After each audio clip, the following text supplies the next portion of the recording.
But yo, YouTube, what's up? How we doing? We're back.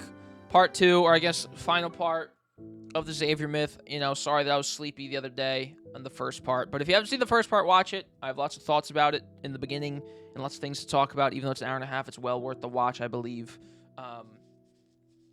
But we're here and we're continuing. Let's go. It's time. Let's do it. For number 4, here we go. Okay. All right. There we go.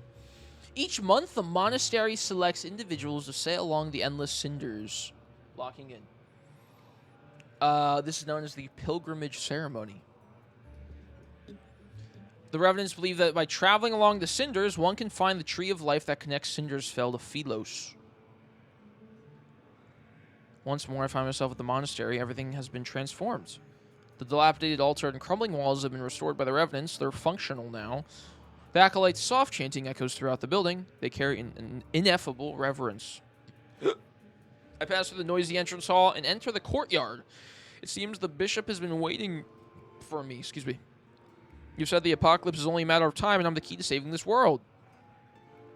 Even though I know these revenants cannot truly perish, I still feel a strange sense of unease upon seeing the bishop again. Okay, so after yesterday, what happened? Now we're just kind of like trying to figure out kind of what's going on and what happened with Xavier and what we can do to save everything, right? Even though I know these revenants cannot truly perish, I still feel a strange sense of unease upon seeing the bishop again. If there's going to be a world-ending flood, you should be building dams. Okay, well then, I guess there we go. And if a war is about to break out, you should be mobilizing armies. Those are more productive options than pinning your hopes on me or your so-called chosen one. Oh, yeah, at the end of number 3 last night, I think they said we're going to Cindersfell. I guess, no, we're already at the Cindersfell. I don't know. Sensing the doubt in my words, he responds with a slight smile. You think I've spouted lies to control the Revenants, is that right? Why do they believe in me? Since ancient times, Philos was given a divine prophecy about its creation. Okay. At the world's end, the Chosen One will lead countless souls to be reborn, taking on a vessel of flesh and blood. This one better than Rat? Oh, 100%.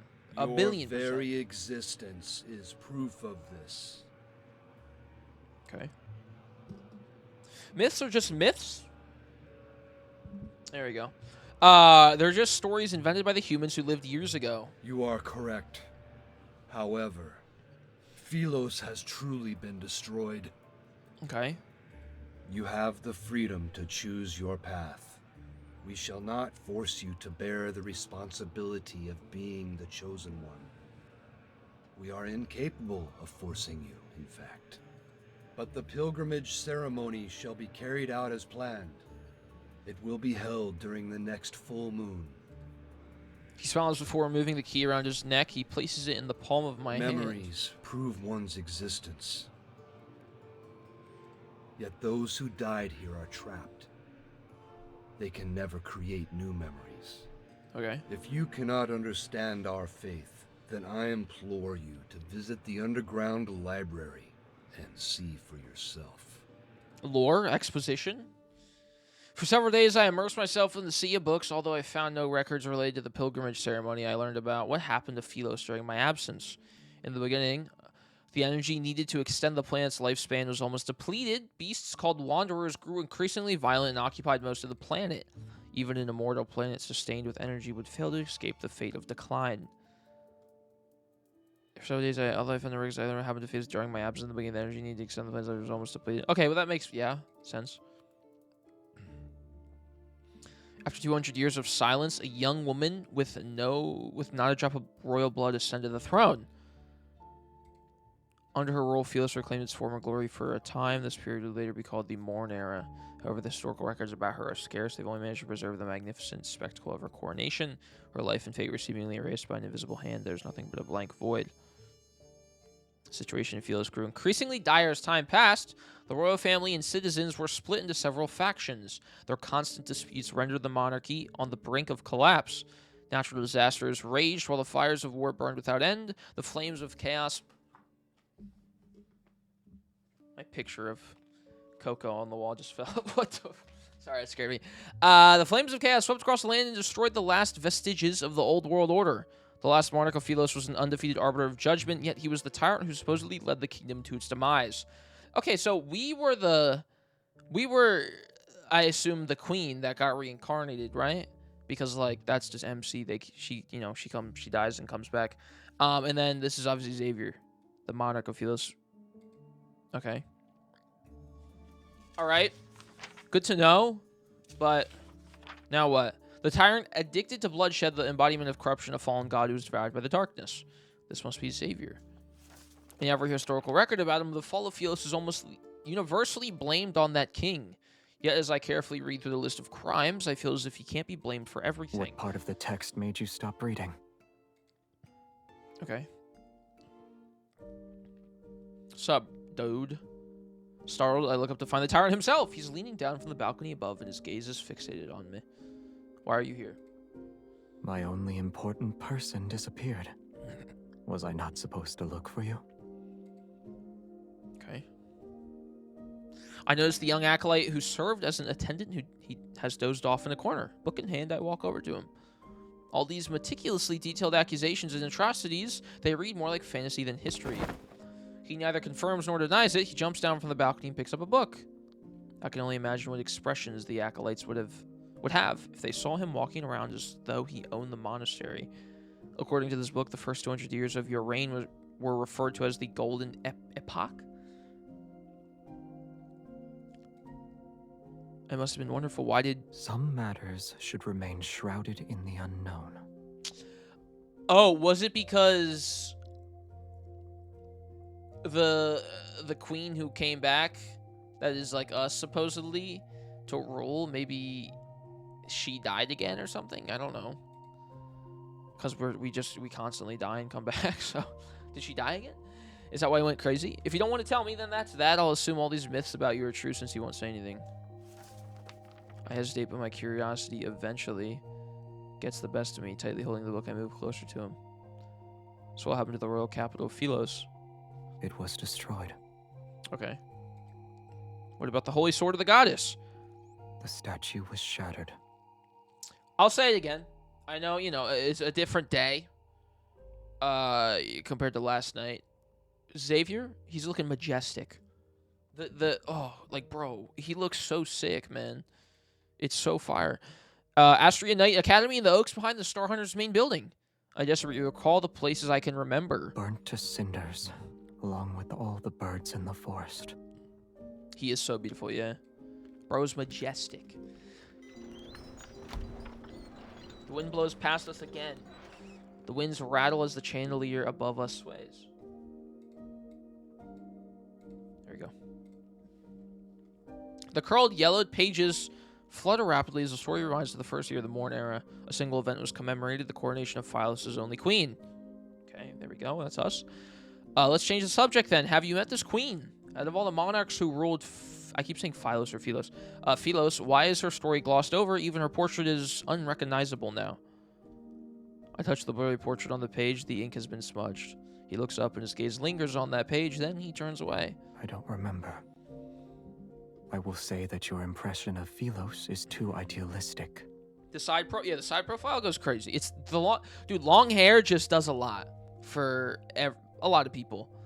Like, men or women don't matter. Long hair it really frames a lot of people's faces better. Some people it doesn't frame their face better, but having the hair behind the neck and to the side makes people's face look thinner, depending. So it's doing wonders for this man. It's not like Xavier's already got a snatched jawline in the first place, but the long hair adds more. But those revenants said Philos. They have no memories, and those without memories can only believe the stories told by others. Lend them your ear for too long, and you'll become just like them. Okay. I know. I'm already someone without any memories. That's why I want to return to Philos and find them. The revenants will be at their strongest during the full moon. We'll head back once you've seen enough. Okay. I like the music too. It's nice. Only now do I realize that he's here to take me back, even if he didn't say so directly. I see you're worried about my safety. You said you needed to find me because of our agreement, but it's actually because of the loneliness. You've lived in that castle for too long. The absurdity of our deal, his awkward expressions of concern, perchance it's because he's been alone and bored for years. I won't stop you from drawing your own conclusions. Good, I'll do just that, especially when it involves matters that make you uncomfortable. You refuse to speak of them in either case. I narrow my eyes and lean toward him. I push the book he's holding to the side. The city of Revenants has existed for over 100 years. Have we truly been alone all this time? The Revenants exist in groups, and the Acolytes gather together. They pray all day, all night in the monastery. I can hardly imagine what it must be like to live alone for hundreds of years, never aging, never dying. Bro, he knows. I think Xavier knows how to deal with that. He's done that for probably millions of years at this point. Hello, Aquarius. I'm doing good. I'm doing good. How are you? But at the end of the day, he knows... Well, I guess...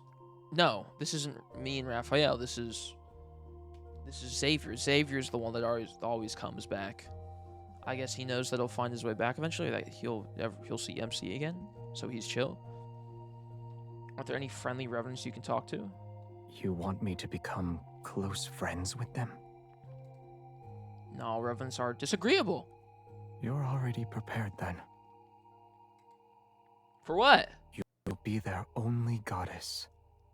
And once you're no longer needed, you'll be a sinner they hate. Okay. Also, the music playing right now is very Minecraft. This feels like when I'm like mining, like in the beginning of a Minecraft world, like you're an hour in, and you're still getting the basics. You're getting the basic iron, iron tools.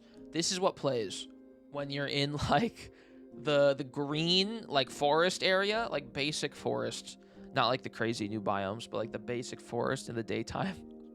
As you're looking for materials, this is the music that plays. It's great. It's amazing. It's so soothing, but it is exactly like some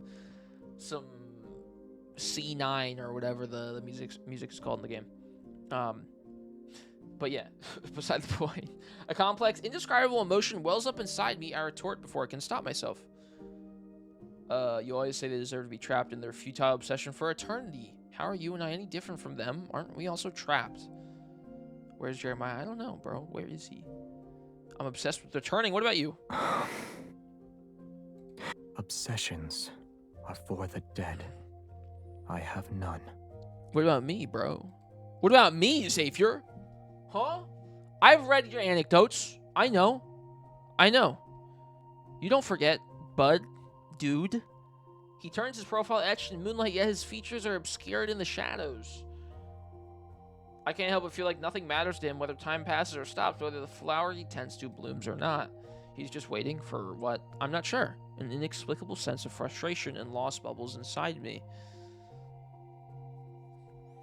Never mind. Don't leave just yet. I found these books for you. Dude, he did this same thing in Lightseeker, though. He's like, there was this girl who gave me this thing. And it was very sweet of her to give me this thing. And it was the what's it called from number 3? The little star thingy. And then and MC's like, well, you should be with her. And or whatever, right? And then by the end, he's like, it's you, obviously. He's doing the same thing, man. He furrows his brows slightly. Still, he turns and takes the books.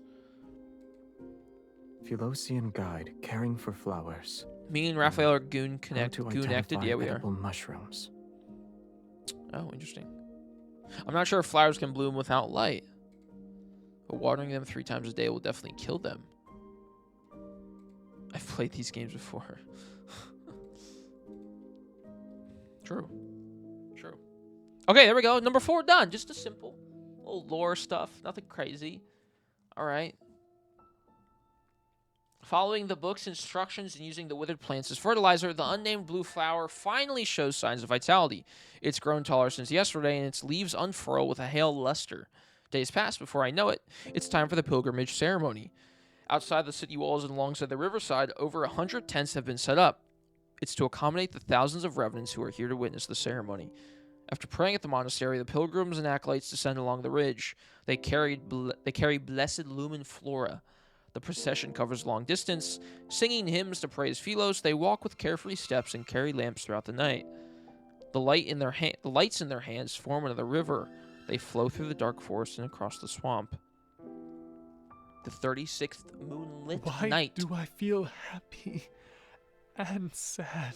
Also, speaking of Raphael being connected with me, bro, someone drew I keep saying bro, I say it so much, it's really bad. A femme Raph God of Tides today on Twitter, and my God. I know today is the Lord's Day, but I do not care. I do not care.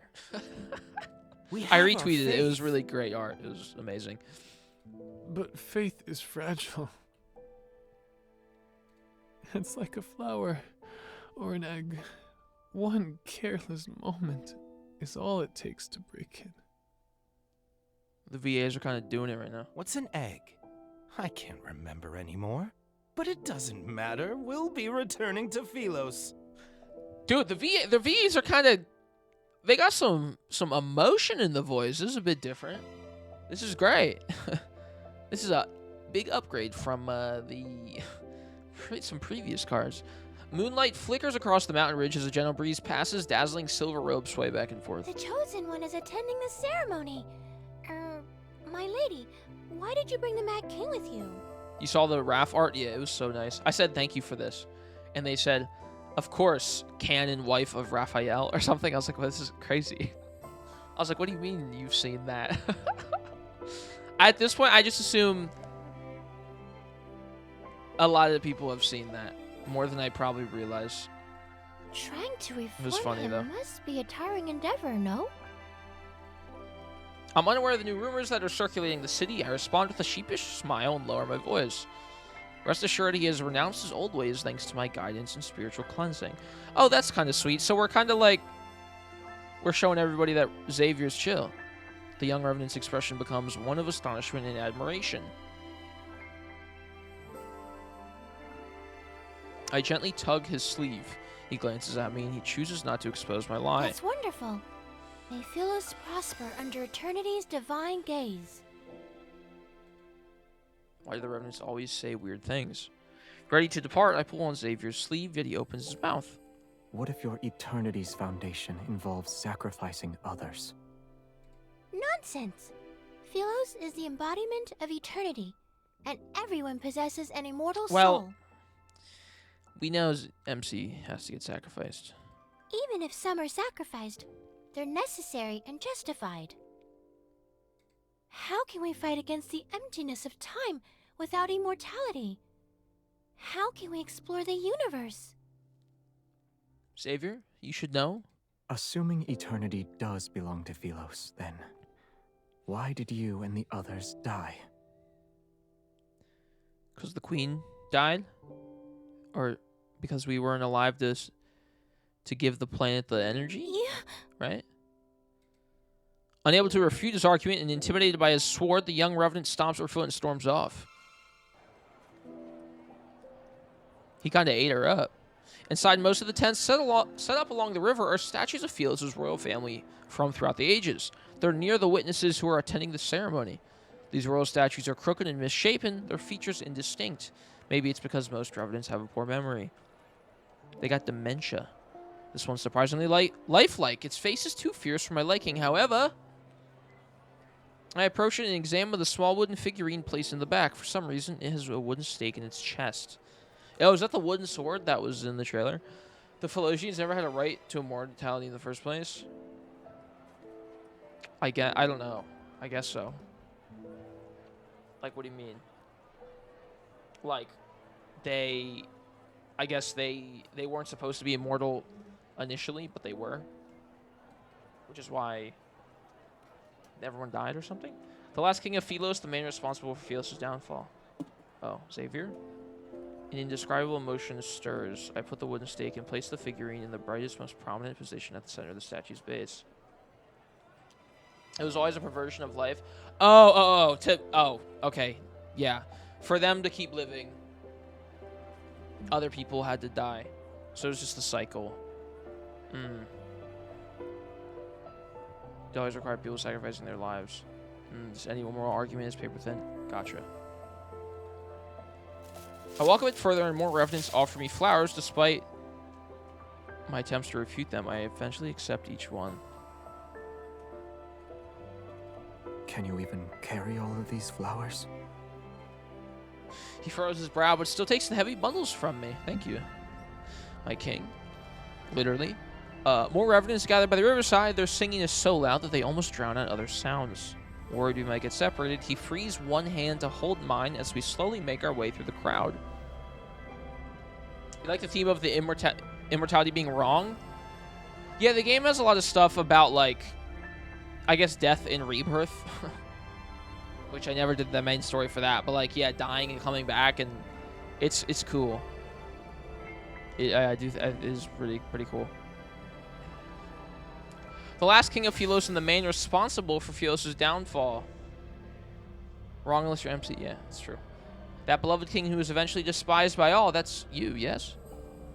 We've spent so much time together, his identity is no longer a secret to me. I'm more curious about the queen's story. I want to know what she did. There must be a reason for why everyone is reluctant to speak about her fate. What do you think happened to her? Oh, I guess Xavier killed her, right? And unfortunately, that's just gonna happen again, right? Stories about the salvation, which is why everyone hates him, because he killed their queen. Stories about the salvation and sacrifice follow the same pattern.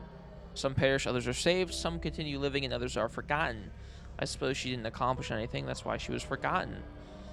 Pilgrims pass us as they happily sing hymns about their yearning for light.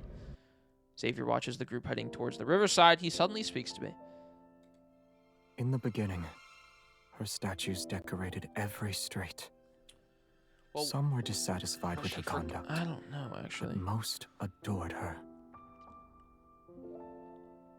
Well, wait, they mentioned something about, like, if, the revenants or acolytes or whatever, they die in that area, they don't remember anything. So, did people just, like, literally forget what happened? Which was also, like, wasn't there also something yesterday or in some other myth or part of the game where it's, like, if you're only remembered if, like, someone remembers it or something? I don't even know what it was. They believed she would be the chosen one who'd lead Philos to its rebirth. She was the key Philos needed to obtain true eternity. The Deadler's memories, yeah. And then... Are you asking what happened? He killed us. Or he killed her. She disappeared. No one knew where she went. Never mind. For 100 years, the people thought she abandoned them. For the 100 years after that, the people slowly Unless she just forgot about sacrificed her. herself to keep everyone alive. Another 100 years passed.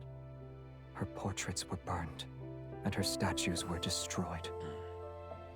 They became the stones that paved the royal capital's plaza. After the king ascended the throne, normalcy returned.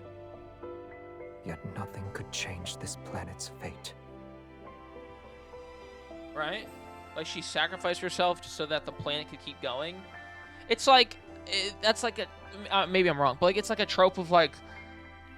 a certain character or a main character in, like, a show or a movie, they do something for the greater good of everybody, but no one realizes.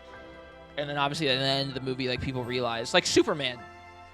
The new fucking Superman. He's like, I'm here to, like, protect everyone. And they're like, wait, you are trying to be a god. And he's like, I'm not trying to be a god. And they're like, we hate you, blah, blah, blah. Obviously, it's a bit different because he doesn't die. But, like, he still saves everybody even though they hate him. And then they realize at the end, like, oh, we were really dumb. And we just didn't know. Because we were fed wrong information. It's, like, not the same thing, but it's similar in the sense of, like, I don't know. That's what she did, right? She did it for the greater good, and they don't know? Maybe? His tone is aloof yet tinged with scorn. Her sacrifice was nothing more than an insignificant grain in the sands of time. Damn, bro, what the fuck? He's pissed about it too, because that's his girl, bro. That's that's us. You're suggesting I shouldn't let my compassion push me into becoming the chosen one. Oh, it's because I don't want to be that kind of person, though. I don't plan on saving anyone either.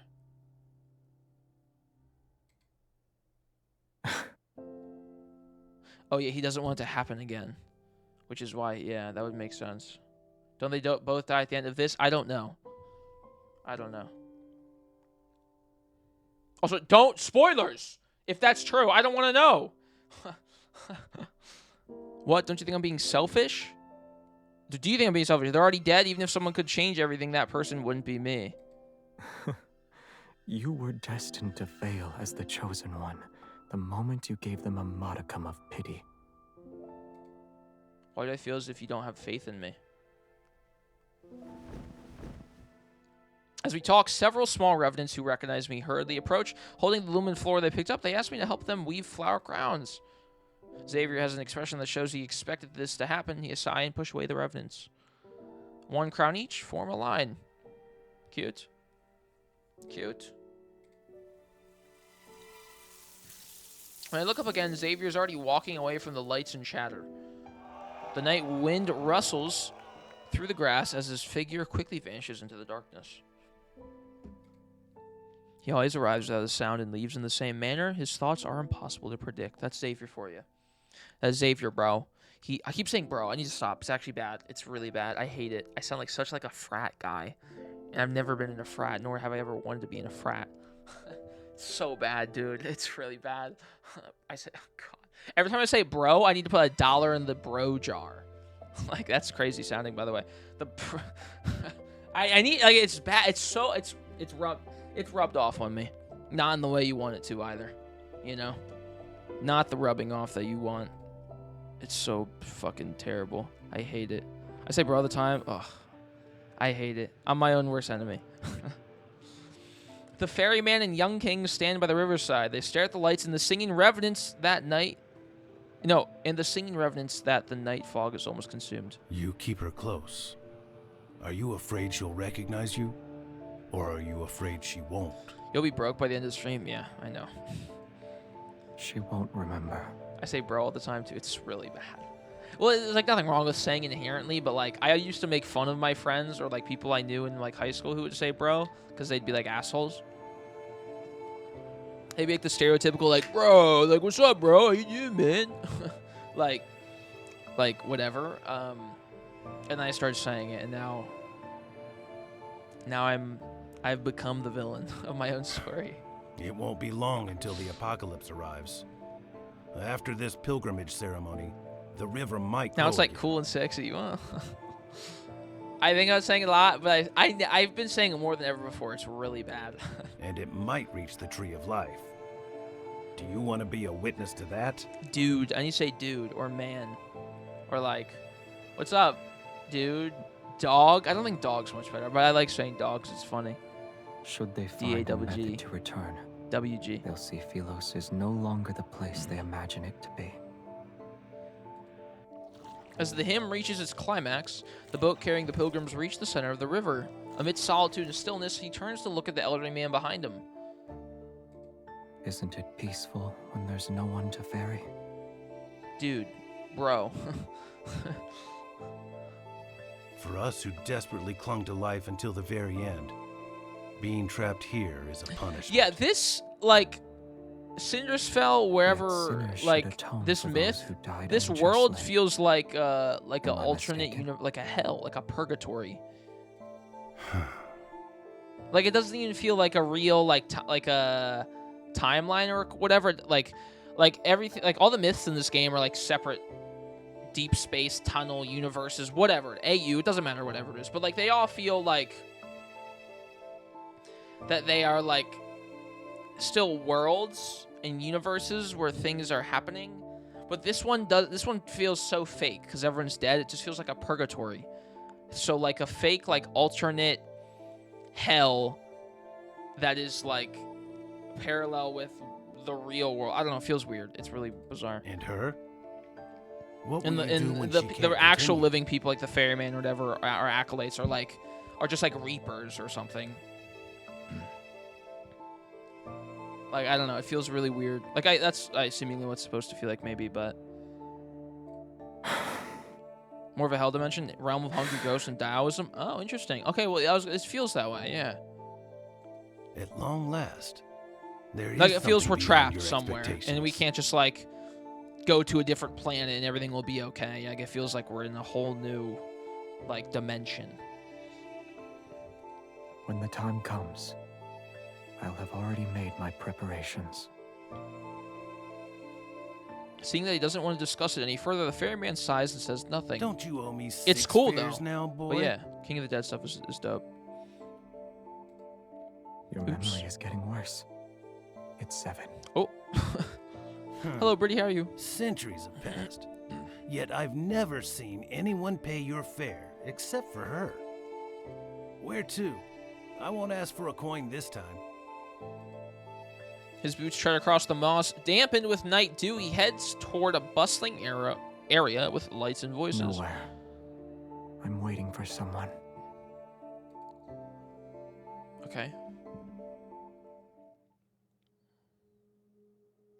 He doesn't seem dead? No, I don't think he is. The Revenants say this grand ceremony is based on a ritual conducted in the past. It was how the royal family bid farewell to knights before they were sent to battle. I wonder if anyone gave Xavier flowers when he departed as a knight. Did we in Lightseeker do that? Right? Yes? I don't remember what happened. Because they do a ceremony for him leaving, no? Right? It's literally the end of the myth? I don't remember. It's been like only a month or two, but... I rub my sore wrist as I finish weaving the last flower crown. It's for him. It was scary. When he passed by my tent and Thank you for the fall, uncanny noodle. wooden carvings, He left us saying goodbye. Oh, my, he told me to did. make one for him. He did leave that saying goodbye. That's a good point. True. I guess I'm thinking of something else. I thought there was a ceremony of some sort, though. What? I guess I'm wrong. When he passed by my tent and saw me making wooden carvings, he threatened me into making one for him. Oh, that's what they just said. My ears perk up when he's mentioned. I walk toward the tent surrounded by the revenants. What did he ask you to carve? A small wooden figurine of the chosen one. Oh. It's you, my lady. No, this is different. Okay, well, I don't care if this is like the same timeline or not. I'm just wondering if that happened in the Lightseeker or not. But no, it did not. Huh? Did he pay for it? Did he pay for it? He only gave me a gemstone from one of his buttons. Was he He's trying to broke, flaunt his man. wealth? He's so broke. Unbelievable. Oh my God, Xavier, get a job. Put the fries in the bag. He's only pretending Dude. to obey you. He'll spend every night cursing you with that wooden figurine. Okay, let me see it, man. That's an exaggeration, don't you think? Strange yet restless emotions stir in my heart. I look around, but I can't see him anywhere. Songs drift from the rustling forest in the distance. As the moon rises to its apex, the pilgrimage ceremony reaches its climax. The chosen pilgrims drift downstream in small boats. They sail amidst the revenants' cheers and songs. The revenants remove the floral wreaths from their wrists and toss them skyward. There's a shower of light that rains down. Did he leave me behind and return already? For some reason, the scene feels strangely familiar. It's as if there is even more magnificent celebration in my memory. I think I might be thinking of the ceremony where Xavier goes in the forest to kill his wanderers, a ritual of the royal family. Maybe. Maybe. Yeah, it might be that. Yeah. Pain suddenly pulsates. Oh, shit. Through my heart. Oh, do we get the heart cancer again? Oh. No. The violent tremors pound against my eardrums as my unbearable force spreads from my chest to my entire body. Oh, my fucking God, bro. Everything before my eyes blurs like paint on soaked paper. We got the Your Highness? disease. Your We got Highness, ligma again. tomorrow is your coronation ceremony. Oh my God. No. No. Starting tomorrow, you'll be the Queen of Philos. Dude, every single myth, if there's ever a ceremony, it means that something bad is happening the day before the ceremony or as the ceremony happens. Literally, the ceremonies never go right. Every ceremony is bad and sucks and is sad and is horrible. Someone's dying, or some place is getting destroyed, or someone is killing somebody. Jesus. Before my eyes is not Cinderfell, but a magnificent grand palace. It is as white as snow and For radiant. your coronation, he asked for 20 carriages to be filled with Hey, fresh look who it is. flowers. I'm telling you this in secret, so you didn't hear it from me. The children he hired lined the streets. They cheered and scattered flowers. Some stood along the roadside, others on rooftops. I have Raph trauma? Yeah, I do. I do. Got his tides. New myth, whatever it was called. Abyss Walker. Abyss Walker doesn't have really anything, but maybe, I don't know. But still, yeah. Raph trauma. In the end, the entire square turned into a sea of flowers. Did you see it? Is this my memory? Are they talking to me?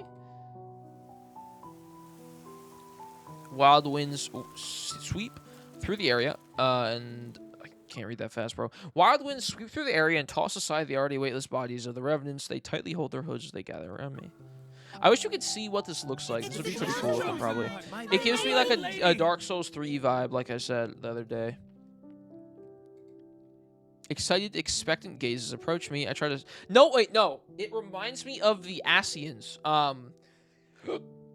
Excuse me. From Shadowbringers into Endwalker, the Asians...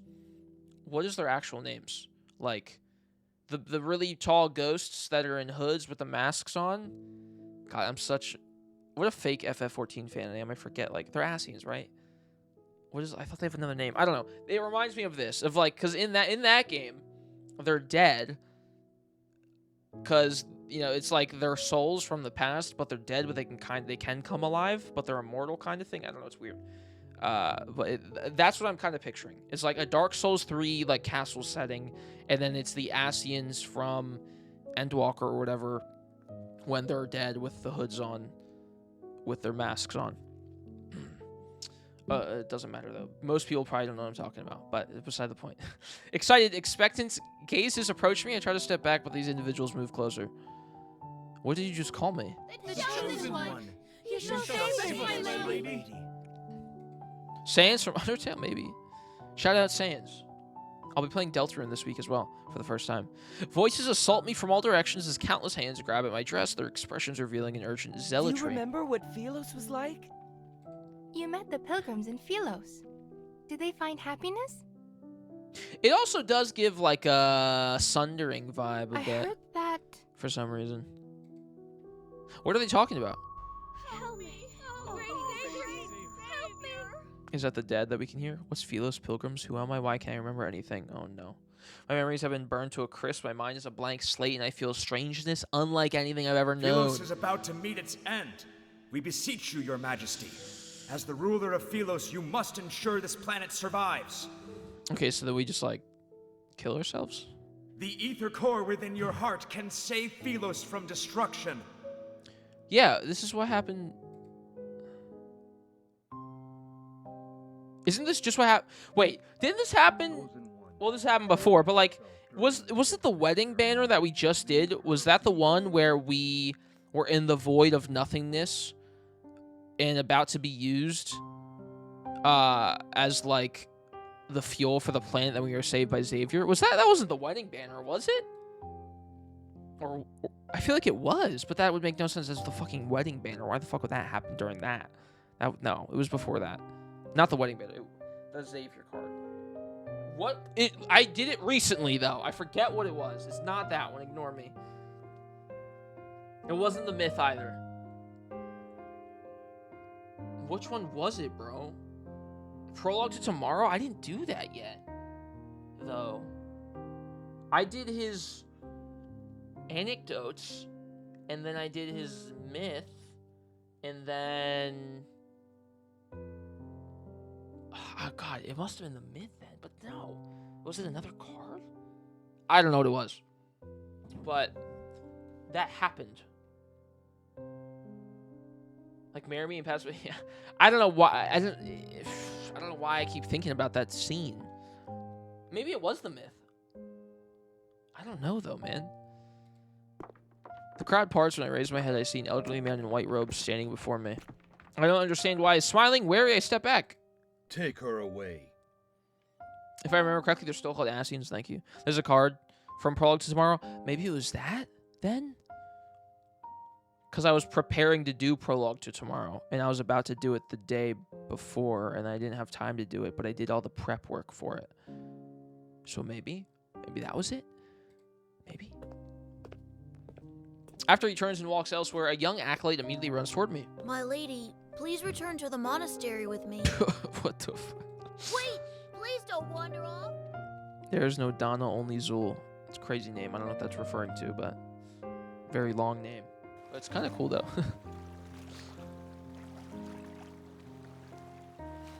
I kneel on the moonlit grass and stare at my reflection in the river.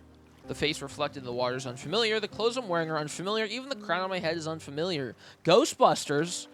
My God. I haven't seen that in forever. At least the original one. Within the rippling, blurry reflection, numerous shadows stare back at me. Come, become one of us.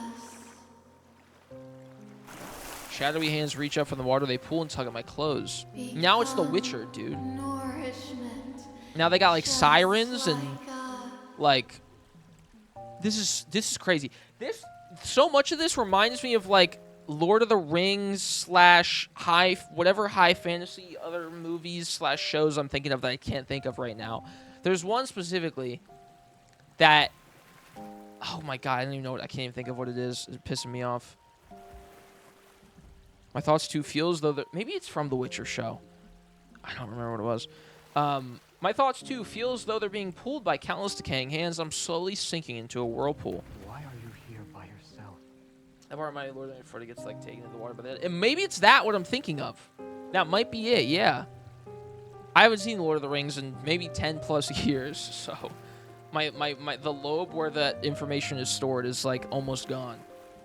But I'm about to rewatch it. I've never seen the director's cut. I'm rewatching director's cut, all 3 of them. Soon. I'll probably start Fellowship of the Rings tonight. So I'm in the Lord of the Rings mood, and this is helping. Beside the point, but why are you here by yourself? This is chapter 5. Oh my God! A white figure appears in the depths of the forest. It's my memory of him. He looks so baby without the long hair, dude. And his shoulders look so much tinier because he doesn't have the armor on it. He looks like 10 years younger. In spite of the darkness, he's cloaked in a soft light. As soon as he raises his head, I freeze. Several seconds pass before I feel the faint flutter in my throat. Why are you just staring at me? This is so weird. This is like baby Xavier versus like fucked up Xavier. This is still fucked up Xavier, technically. He's been fucked up by a lot of stuff in the past, but still. This is nothing compared to what the new one seems like now. It's crazy. Xavier.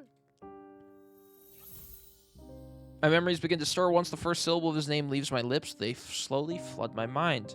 This long-lost familiarity seems to transcend time and space. It compels me to run to him and hold him close. But an icy hand from the riverbed tightens its grip. I'm dragged into a bottomless darkness. Oh! Yeah, no trauma, twink. He's a twink with no trauma. The group of pilgrims disperses. Only the lumen flora lies scattered on the ground. Your Excellency, will we be able to return? Worry not. The day when we are welcomed into the light shall arrive. In like the ratio of trauma in this versus his other, not this, it's probably feels like no trauma, right? Maybe I'm wrong. He seems pretty traumatized in this. He's always traumatized, but that's what this game is. It's about trauma. Yeah, I was gonna say like all 5 of them are yeah. Okay, so we're on the same page. Oops, all trauma. It's like the meme of it's like Jesus or whatever, or God or whatever. It's like putting like the salt in or like the powder, and they're like, oh, a little bit of this, a little bit of that. Oops. It's like oops, whatever the meme is. But this is like oops, all trauma. Sorry, oopsies. Sorry, guys. In the fog, a boat carrying revenants is swept into a whirlpool. The vessel and its passengers are swallowed. They will never resurface. Oh, shit. Damn. Damn. All right, 6. But you know what, chat? At the end of the day, trauma's trauma and it sucks. And I don't think people should be happy that bad things happen to themselves. But it does shape us to this point of where we are. So, you know, hey, everyone's got trauma. And it doesn't, there's no reason to compare the levels of what you got. But, you know, it makes who we are today. And at the end of the day, that's all that matters. And that's why we love Xavier. Because all that trauma that's happened to him and everyone else, it's made them who we are. Who they are. These fake video game characters. Wonder how much therapy costs in files? Yeah, fucking too much, probably. The chorus of voices come and goes like the ebb and flow of the water. Ebb and flow. It's close before suddenly becoming distant as it gradually fades into the depths of a murky consciousness. This promo for a self-help book? No. Push-ups for trauma? Hey, whatever you want, man. When I wake up again, I find myself lying by the riverside. My sleeves are soaked with cold water. Was I unable to remember anything before? As an outsider, my memories slowly fade away, just like the revenants. Wait, Xavier. I freeze before I sit up and look around frantically. Okay. What up, Vernon? How you doing? I freeze. Okay. Xavier? No one answers. I stand and start my search. I soon spot a familiar figure in a nearby field of flowers. Oh my god, the lullaby music or whatever. Xavier! I steady my breathing and stand in front of him. It seems as though he hasn't noticed me. Seemingly in a deep slumber, he lies quietly amongst the flowers. Thin wisps of black mist are wrapped around his body. It's as if the resentment of countless revenants is corroding him. Yeah, I was gonna say, dude, his shoulders, his upper body looks crazy with this armor. He looks like 50 pounds heavier with mass. His breathing is stable. His chest rises and falls with every breath. He's not injured. Is he actually sleeping? A weight is lifted from my chest. I crouch down beside him and poke the back of his hand. No response. He's always been a light sleeper. He'd sensed my presence as soon as I took a step in his direction before. But he seems to have fallen into a defenseless slumber this time. I can't help but lean toward him, to the point where I only need to look down to see his long, soft eyelashes. You're always stern when you're awake, but I'll admit you look cute when you're sleeping. The person you like, the one you want to give flowers to, wouldn't she want to see you smile? Smile. I touch the corner of his mouth and imagine what he might look with a grin. Without realizing it, I start smiling. Did you say my name, or was I imagining it? Xavier. Who exactly are you? God.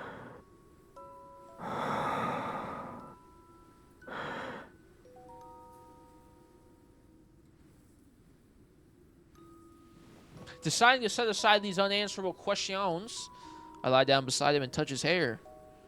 The strands are entwined around my fingers, and I begin tying knots one by one for him. Next time you give me a cold look, I'll just think of who you're letting me mess with, of how you're letting me mess with you right now. As if hearing my words, his brow furrows slightly. Keep sleeping if you're tired. He's having wet dreams. My God. Listen, if you think these sounds are scandalous, be glad you haven't listened to Unreturned Traveler. Have I? Wait, have I not? Maybe I've listened to that before. I've listened to some of the Secret Times. Bro's bricked, man. No fucking cat. I have? Okay. I'll say I think I have. I think I've listened to the spiciest Secret Times. I've listened to maybe 5 or 6 at this point, though. I think I've listened to the worst ones, in quotes. But I could maybe. But yeah, I think so. I think you guys were like, do this one. And there was a stream where I did like 5 in a row. He suddenly opens his eyes. I loosen my grip and the half-braided strands of hair escape from my hand. When they get freaky in the shower? I remember that one. But dude, that one's fire.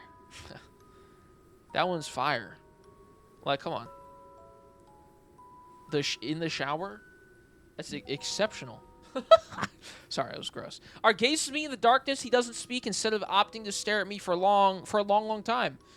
It lasts for so long that questions appear in my mind. Is he trying to confirm something, or is he waiting for something?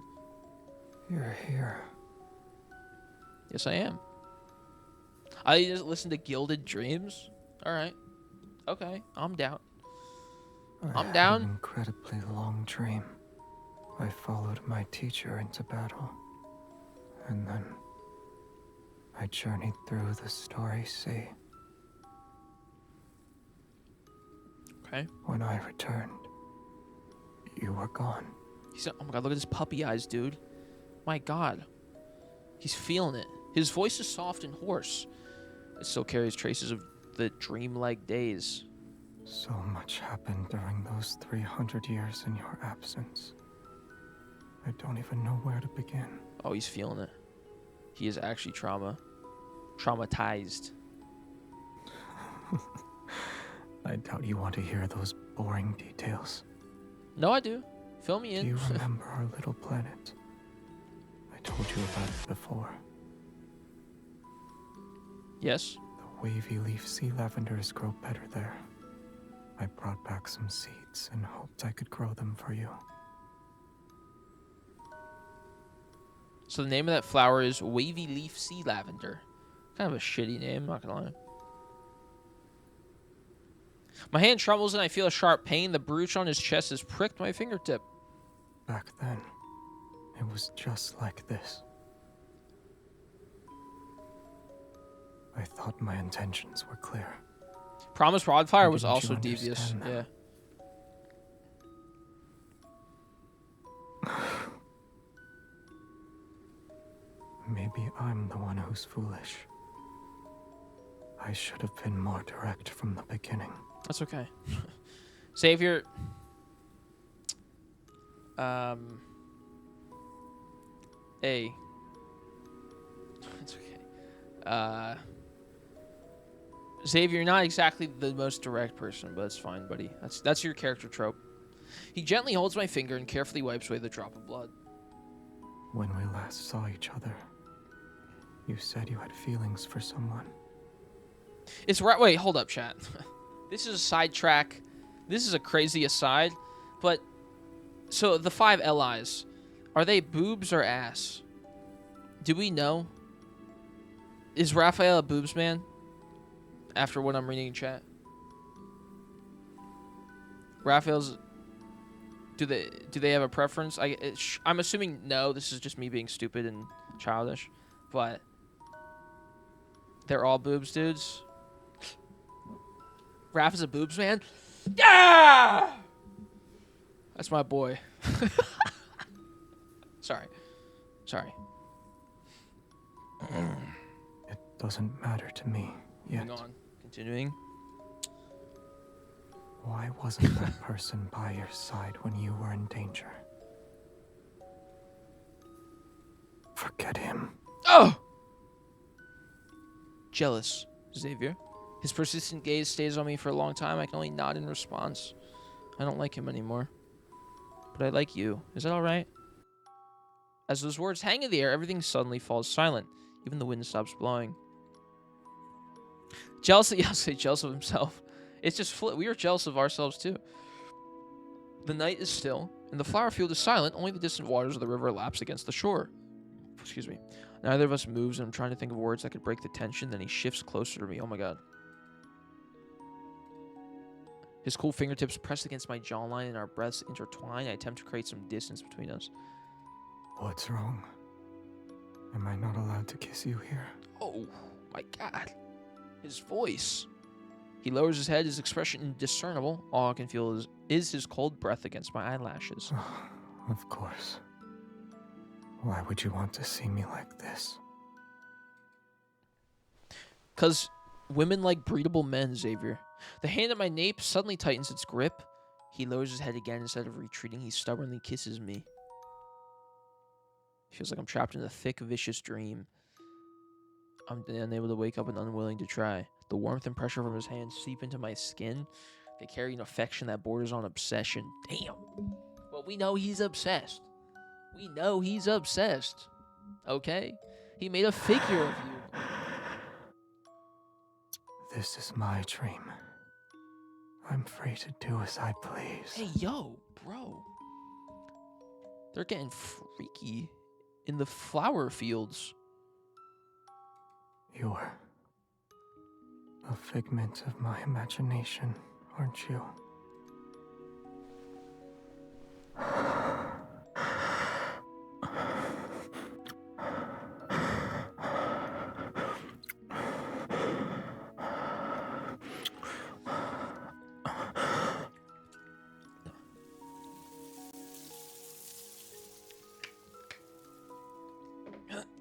As our lips touch, I catch a glimpse of the lumen flora gently swaying. The wind has begun to stir again.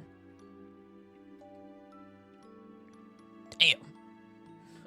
That lumen flora had us feeling some way, bro. Lumen flora or fucking...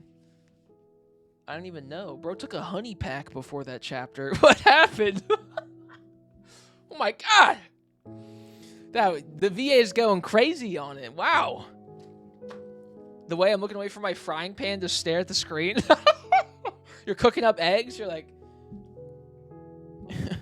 You flip the egg. It goes on the floor. That's okay. It's worth it. But okay, hold up. You guys... Wait. So, Silas is an ass guy, TBH, I think. Ass is alright, but that will never defeat boobs. Sad flower emoji. Zane loves to nuzzle on those boobas. God. Of course, Rava's a boob guy. I don't know that, chat. I feel like the internet... I feel like Silas is a leg guy. Legs are great, too. I love every part. But... Zave is Silas guy. It's so... It's such a hard conversation. Because... I didn't know they I was gonna say, like, is there, like, literally explicit, like, things mentioned that the allies like? He's the leg spreaders. Oh, yeah, true. Silas is a VJ. God, Jesus Christ. You know what, Silas? Respect. Respect. Dap me up. In the rocking chair card, Zane's face is all up in your... interesting. Silas and... Okay, well, clearly, I don't think anyone here knows for sure. But... Push-ups, I got you. But... Raphael is a boobs man. I respect it. That's why he's my GOAT. That's my GOAT! That's my GOAT. But end of the day, chat. I'm a personality guy. I'm just kidding. Well, I'm not kidding, but I'm being an asshole on purpose. Right, doesn't on the camera. Oh, he did? I don't remember. It's been a while. Okay, let's do the push-ups real quick. The ceremony ended and those pilgrims were never seen again. The elders in the monastery declared the ritual a success. It was an auspicious sign since the Chosen One appeared. The revenants celebrated every night. The city was filled with statues of the Chosen One in all sizes overnight. There was also the tree bark touched by the Chosen One, the tiles the Chosen One stepped on, even the stone the Chosen One supposedly hit her head on after tripping over a branch during her arrival. Oh, I thought I was going to cut to something. They were all treated as a sacred gift. The revenants competed with one another to preserve these treasures. Your baubles are nothing. My hand was touched by the Chosen One herself. Sounds like the dude from Family Guy. What the hell? Upon hearing this, revenants surrounded him and let out gasps of envious admiration. You have been blessed. That's his Oshi. Excellent. We'll chop off your hand and mount it on the city wall, so every passerby can shake it. What? Excuse me? That's crazy. My God. That's his Oshi, the Chosen One. I'm more of a gold ship type of guy, maybe Oguri cap, but, you know, it's fine. You want to cut off the hand that the Chosen One touched? Damn. Don't be afraid. We're incapable of feeling pain. Or is your heart not sincere enough? What the... Dude! I shall accept any sacrifice if it means I can be a pilgrim. What is wrong with these people? Freaks, man. After I attended the pilgrimage ceremony, I realized that as an outsider, my memories will slowly fade away too. If I can return to Philos, I'll eventually be just like those revenants. Oh yeah, I do karaoke at 3K. It used to be cheaper, I think, right? But yeah, I do karaoke. I run it up.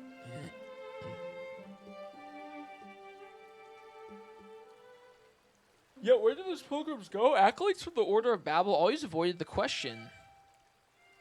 Does the end of the river truly lead to the tree of life that's mentioned in the prophecy?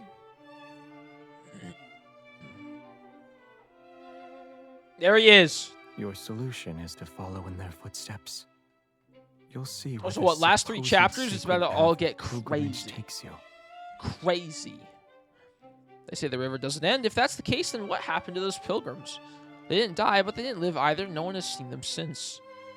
The river silently flows as our ferry glides across the mirror-like black water. A thin mist surrounds us. What music? It's usually the Yakuza songs, because the Yakuza is specifically karaoke, but I usually do... It used to be only 2 songs, but then I made it anything. Because I did the Yakuza song, I did Bakami Tai and 24 Hour Cinderella so much.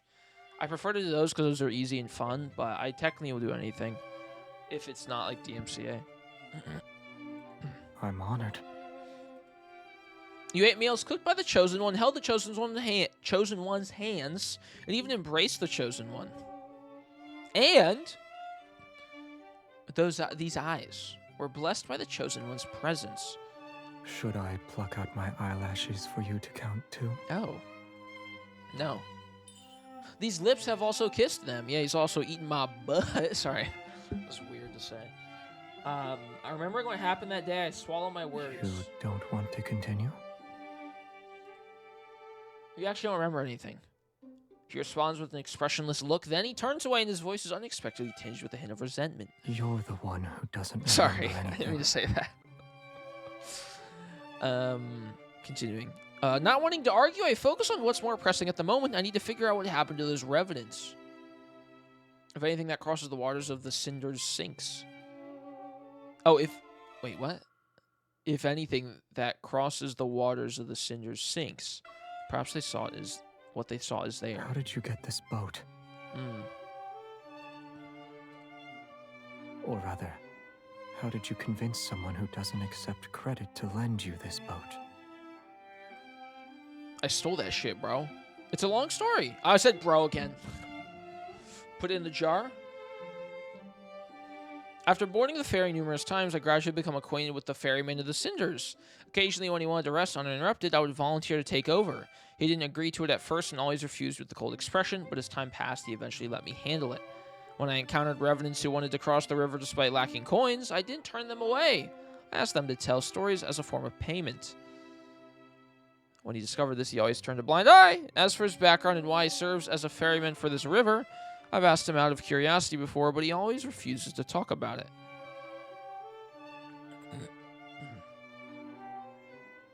You know each other? You can say we're old acquaintances. It sounds like they're old acquaintances from Philos. As we gradually sail away from the city, we can see the desolate forest.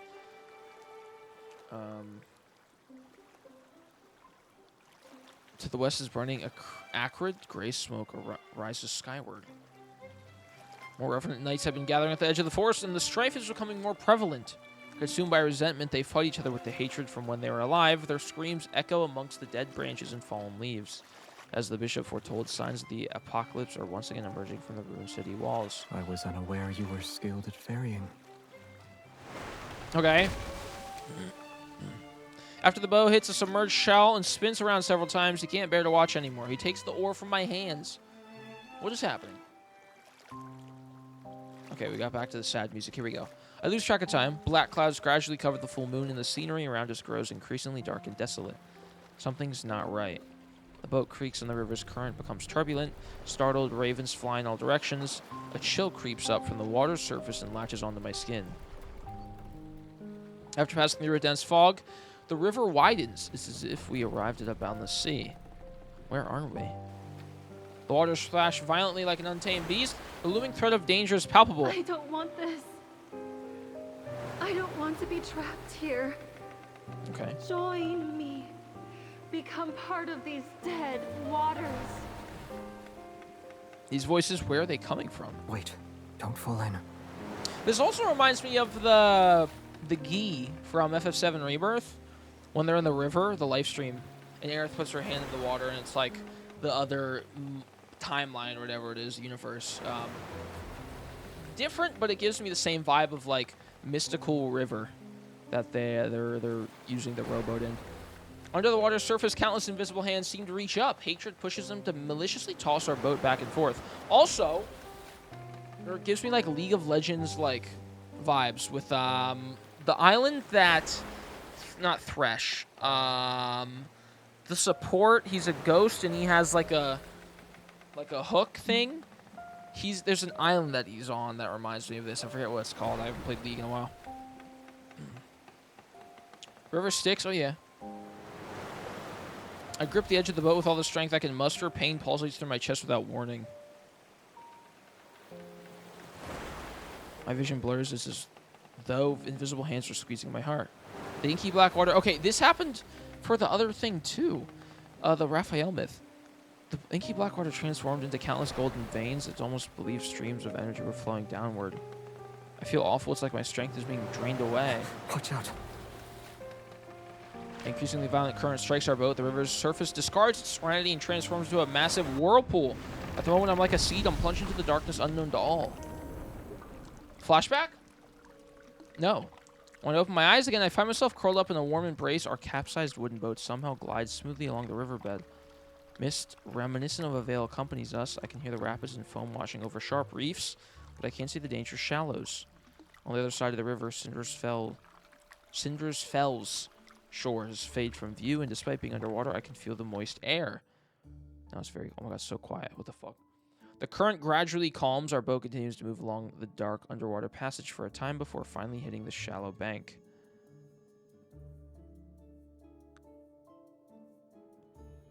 Xavier steps onto the shore first, then he turns and helps me stand. Careful now. If you fall in, you won't be able to float back up. Okay. Okay? Despite the fact the water here barely reaches my ankles? The cave before us seems endless. Strange, tiny particles of light flow in the air. Warm and bright, they feel oddly familiar. I can almost believe this energy was once part of me.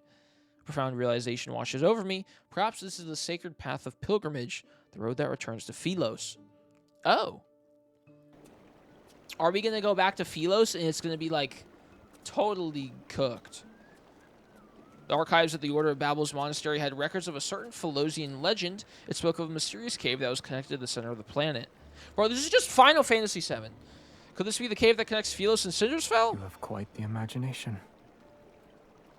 The sound of flowing water gradually fades behind us as we venture deeper. The further we go, the more the scenery unfolds before us. Look at these light particles. They keep increasing in number and brightness. Perchance the pilgrims who disappeared found themselves in this place. As the words leave my lips, an enormous monstrous skeleton appears.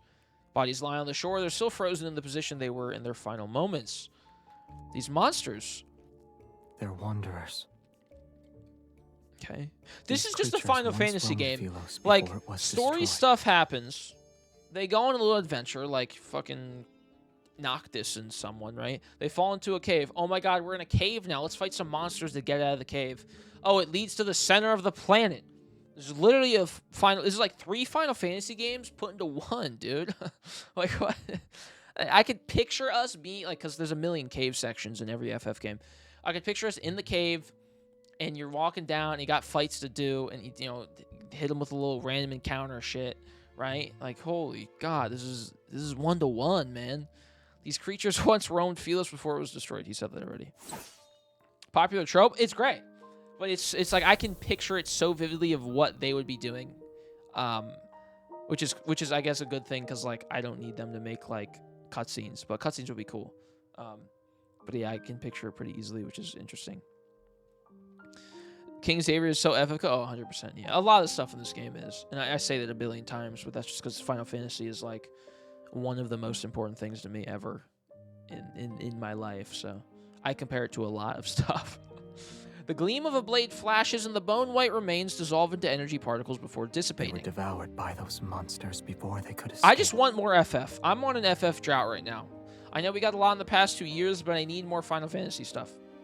Like, Tactics comes out in, like, 2 months.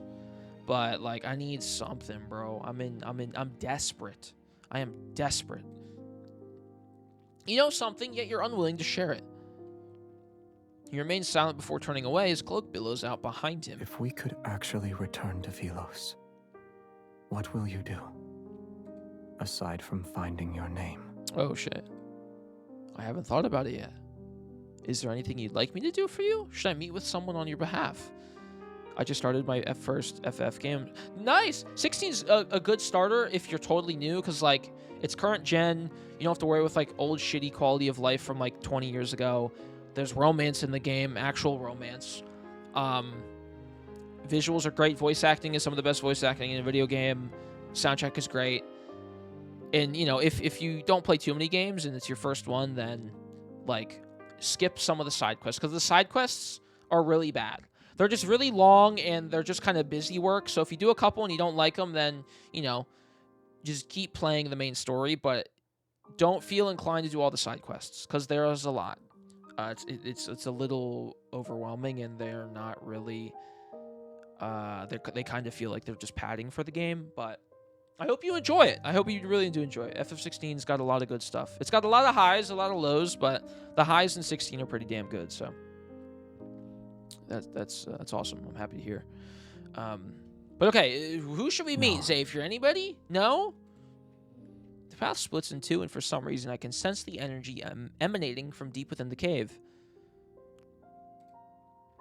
I take his hand and keep walking. We need to discuss a certain matter. When I return to Felos and rebuild it, I promise to fairly evaluate your merits and shortcomings. I'll start with revising the historical texts. The historians abandoned their duties and wrote pure fantasies. I'll ascend the throne. I'll traverse the starry sea.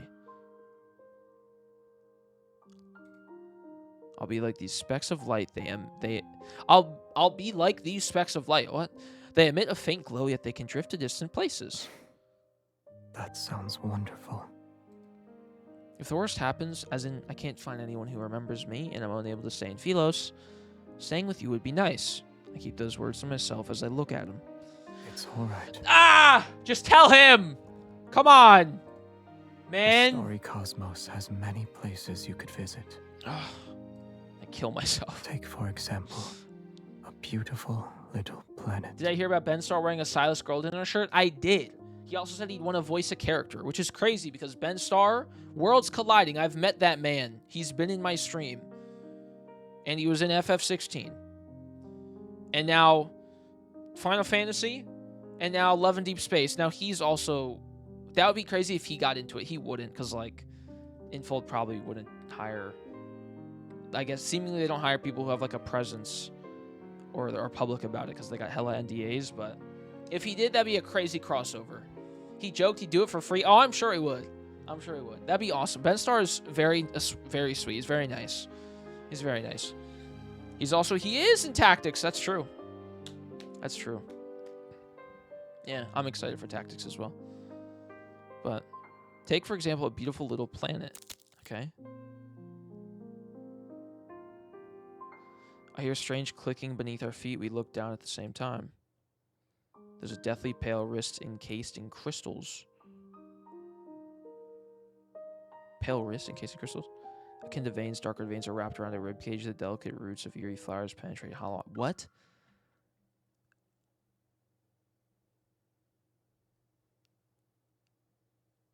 Oh, they stepped on some bones.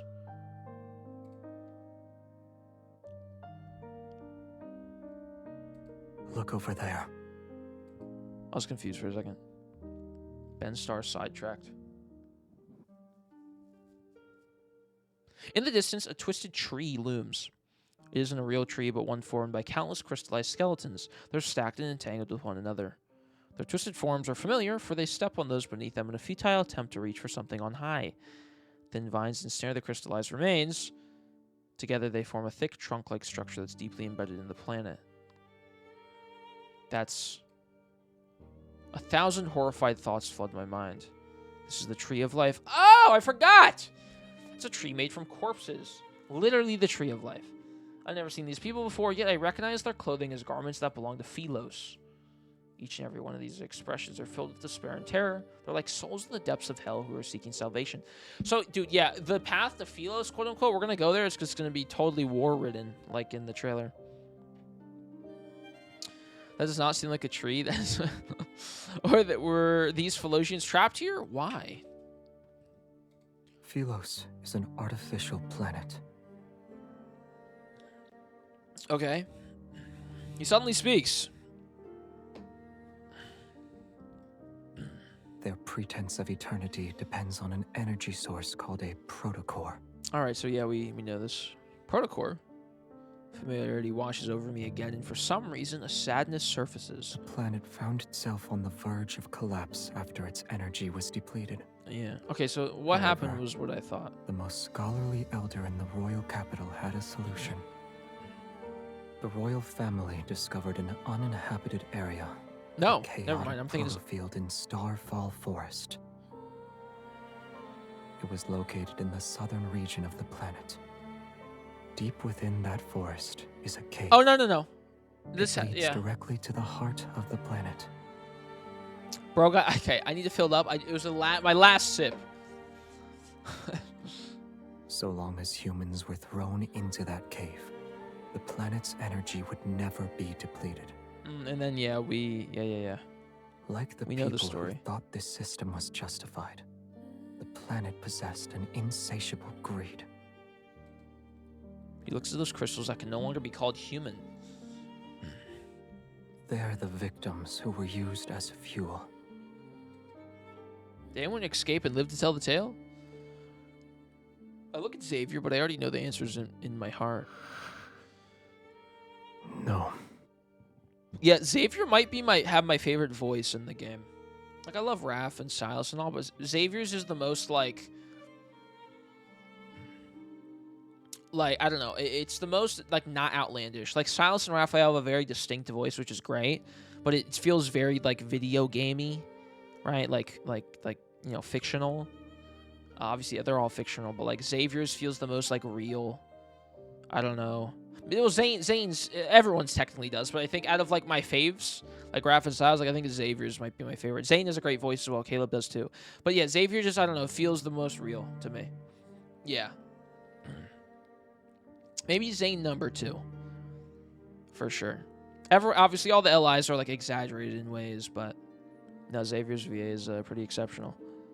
He starts walking again, moving past the tree as he continues forward. Those who defied orders and went to investigate disappeared after entering the cave. Number of sacrifices required inevitably increased.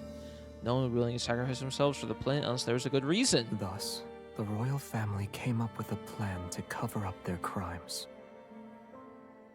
They no longer kept the sacrifices secret. They used honor to disguise it and called it a pilgrimage. To maintain a false eternity. The sundering, dude! The sundering! Another.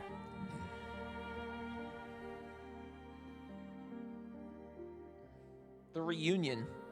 Every member of the royal family had to bear the burden Or of also, perpetuating this game also, I got some Xenoblade shits popping up in here too, man. Keep mentioning FF, but all the death and rebirth and sacrifices and the planets, some Xenoblade shit, man. Like, to a T. You're the one who ended it? He shakes his head. We were the one! Ironically, the one who did that wasn't even remembered. Xenoblade games are good. They got a lot of issues. But each one is issues that I have issues with each one. But they're all fun. They're good for sure. I think Xenoblade games take a bit more to get into compared to a lot of other like RPGs, but they're fun. No games ever. Oh yeah. Also, all 3 games are drastically different. You might like one and you'll hate the other, or like 2 and hate another, because I do not like Xenoblade 1, but Xenoblade 2 I love. Xenoblade 3 is okay. It's interesting. But yeah, they're good. They're good.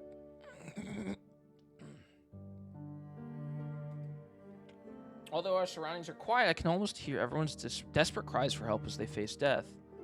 Now you know the truth. Do you still consider Philos your homeland? Yes. Oh shit.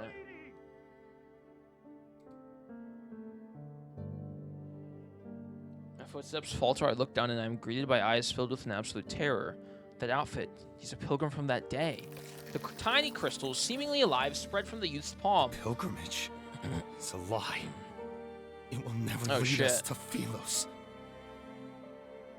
Also, know what else this kind of gives the vibe to? The cinders, of? the waters, Expedition 33. Grow without end.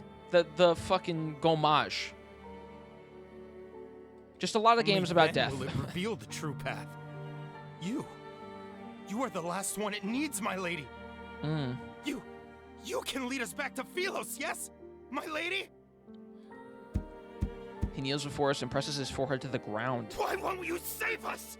You traitor! Oh, the VA's going crazy! I know that's some sound effects they used at the end there, but this guy's he's eating it up! My god. Damn. Xavier wraps his arm around my waist and pulls me back. His sword draws a black and golden arc. It rushes forth and slices the figure's waist. The pilgrim, who transformed into a wanderer, falls to his knees. He prostrates toward the tree as if he's worshipping it. The crisis had passed and the lie behind the pilgrimage was exposed. Yeah, I know that we can never return to Philos. If there wasn't a myth, if there'd be combat, 100%. 100%. I can imagine what just happened when he like starts like boss battle. Like that happening right there, and then if like FF16, it's the cutscene, and then the camera like goes around the character so that it's in the like playable POV. So as he's transforming, the camera like moves to go behind Xavier, and the music just keeps like rising. Oh, it'd be so cool. It'd be so cool. It'd be so sick. One day, man. God. That was crazy. That was cool. After we return, we seemingly have an unspoken agreement to not discuss the path of pilgrimage. All those memories of Philos are nothing more than obsessions about past illusions. Was I one of those sacrifices? And if I was necessary, then no one remembered me. Yet after learning all this, I surprisingly find myself at ease. Combat and myths would be cool, I think. About your plans for but the future? I guess some people don't Assuming like you it. Can't return to Philos. So, but yeah, I think combat would maybe like, I don't know. I think know what would be really cool for myths. They should specifically, when this would take a lot of work, but like specifically if they did like cutscenes that transitioned into gameplay, only for like the myths or like the new ones, for example. Like for the new like really long ones, so like Raphael's, this one, Zane, Silas, and Caleb, whenever they get their like third like super crazy myth, right? Like the really, really important one. Maybe they do it only for these, but like they have 2 or 3 fights. If it's 9 chapters, every 3 chapter, right? It's like a 3-arc thing, for example, right? So the end of chapter 3, end of 6, and end of 9, or like just one fight in every 3 chapter chunk would be sick. And then like for what just happened, for example, this is what, chapter 7?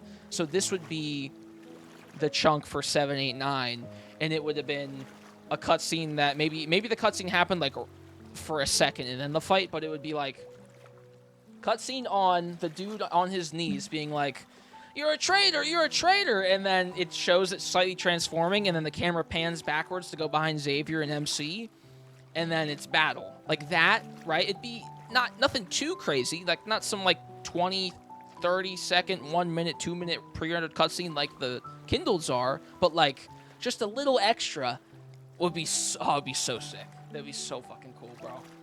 God.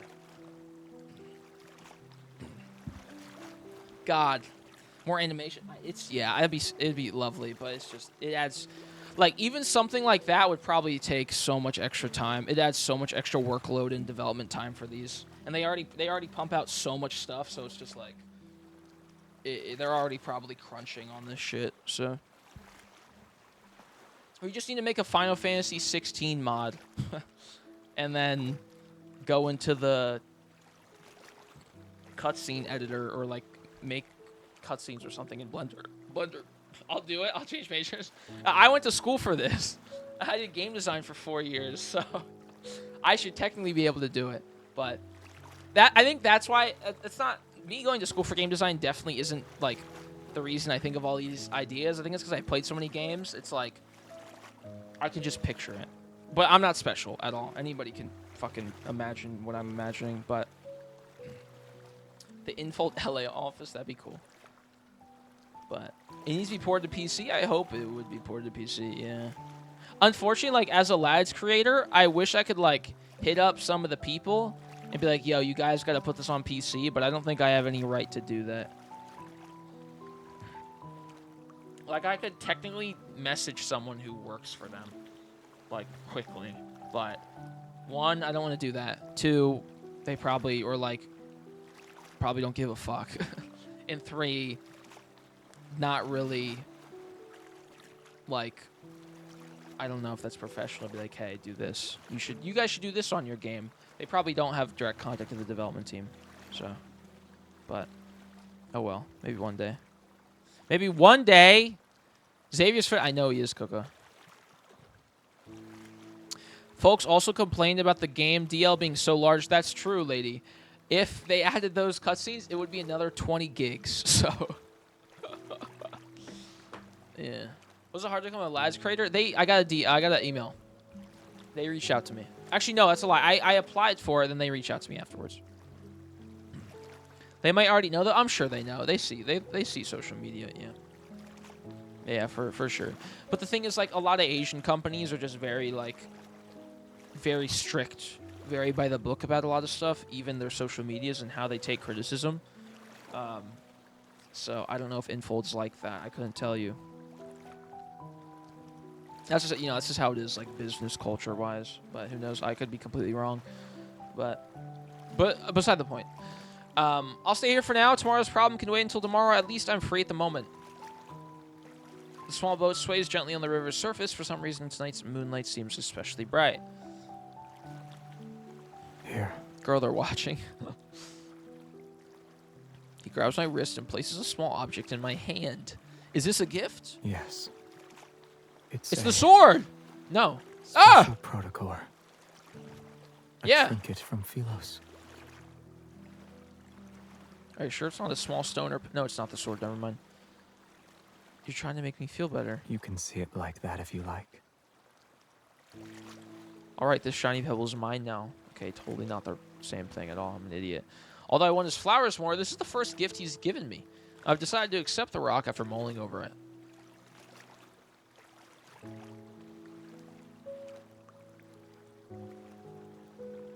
I lie down at the bottom of the boat and recall a similar tranquility had accompanied us for our first boat ride. Back then, I accidentally touched his reflection and saw his past. I tried again at a later date, but I failed. An impulse to try again takes a hold of me. The moon rises, light pierces the slender tree trunks and illuminates his reflection on the water's surface. When he isn't looking, I touch his reflection on the river.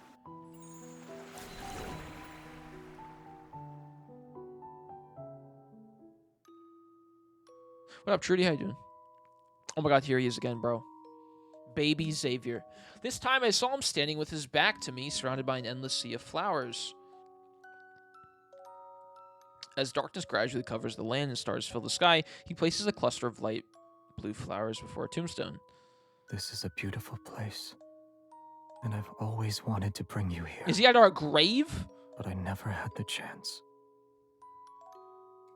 I couldn't find you, and I yeah. know if you it's when he comes back. I'm sorry. Right?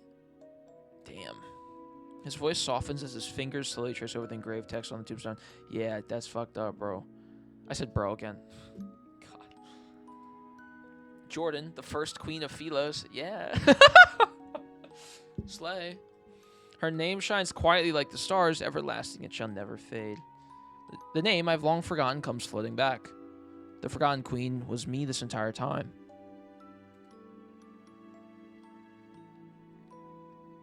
He's an Ududu. Oh yeah, that's what someone said earlier. Oh shit, okay, 2 more. Interesting. Queen Jordan fan art. I've seemingly grasped a crucial thread as forgotten memories begin to surface. Xavier's the king who succeeded me after I disappeared. The truth is right before my eyes. This place isn't so different from Philos, or rather, places where humans exist are very similar to one another. Wait, this place isn't so different from Philos, or rather, places where humans exist are very similar to one another. Oh, okay. But if I've been in the heart of the planet for years, then what does Xavier experience? Why is he even here? Wait, what thing in the game? When is Ududu mentioned? Like, what is that? Like, it's a card, right? Or like World Underneath or something? I don't know, because it's not an anecdote His myth? Oh, it is? Oh, okay. I forgot then. Shit. Oops. Oh, and Lightseeker? Oh, I just must have forgot then. Oopsies. Little by little, I pieced together the truth of the forgotten tombstones scattered across Cindersfell. Thank you, chat. The story continues. While I was gone, my knight traversed the starry sea. My knight put on that dust-covered crown. My knight became their king. It's the most magnificent coronation ceremony in the histories of Philos. I get the lore kind of scattered since I try to read all of it for everybody. So, thank you. His decisions and achievements sent echoes throughout the cosmos, and during the test of time, they'd spread far and wide. The people gathered in the square, bathed in the sun's brilliant radiance. They danced to the rhythm of drums and wind instruments until midnight. Only when the radiant moon hung high, just like Xavier, he's hung high, its light making the city walls the color of bones, did he finally leave the courtyard.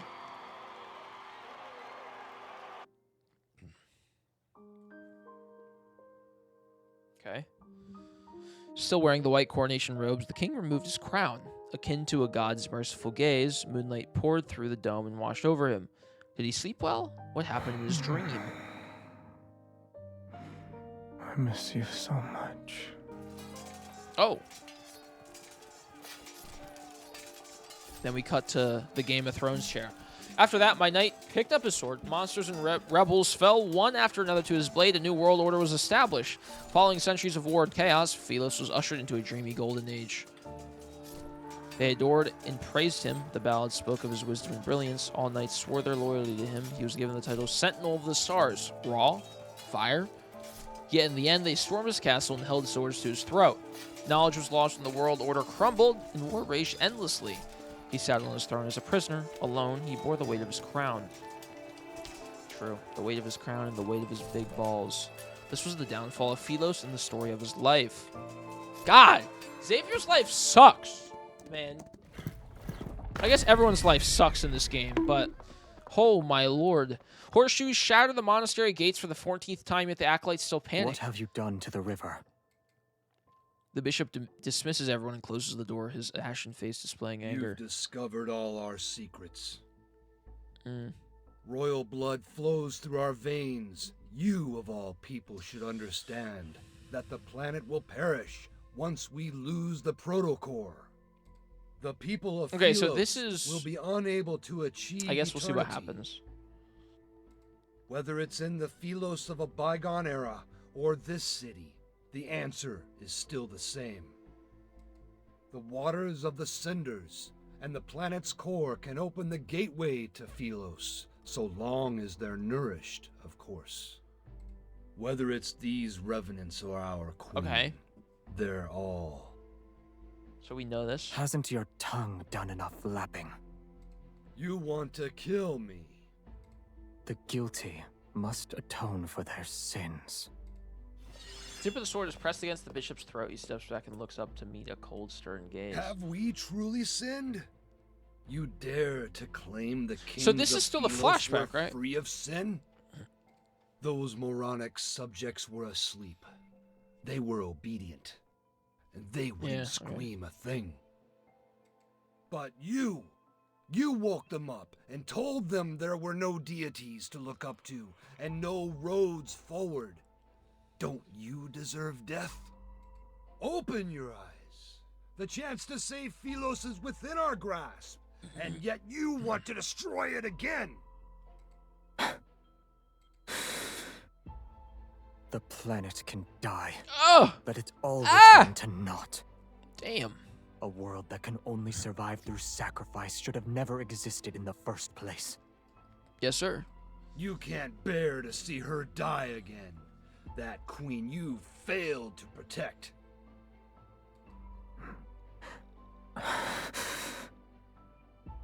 Oh, the her heart nourishes hit it those with that. poor That's crazy. revenants in the river, and it's our most precious sacrifice to the heart of the planet. If we throw her into the cinders before the last full moon, we can return to Philos. This is gonna be Cloud with Aerith in part 3. So many have already been sacrificed. She's been sacrificed once before. What's wrong with sacrificing her again? You were And the bishop is just Sephiroth. I'll let you be the like king. actually. Oh shit. See ya, he's Your gone. tired rhetoric never changes. Yeah, This the VA time, did a great job. we'll Yeah. find out if it's your call or mine. Okay. The planet needs nourishment if it is to survive. Both you and her are suitable for that role. If you want her to live, you know the price you must pay. Okay.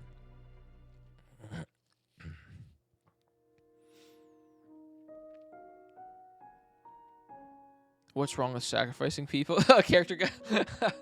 Yeah, it's like, what the fuck? Moonlight bathes the forest in a silver gray hue. Some windows in the distant city remain brightly lit. This is the first time he stopped to listen to the Revenant's songs ever since this false world came into existence. If there's a God out there, please hear my wish. May my death not be meaningless. Should our prayers be answered, we willingly surrender our freedom to a false faith.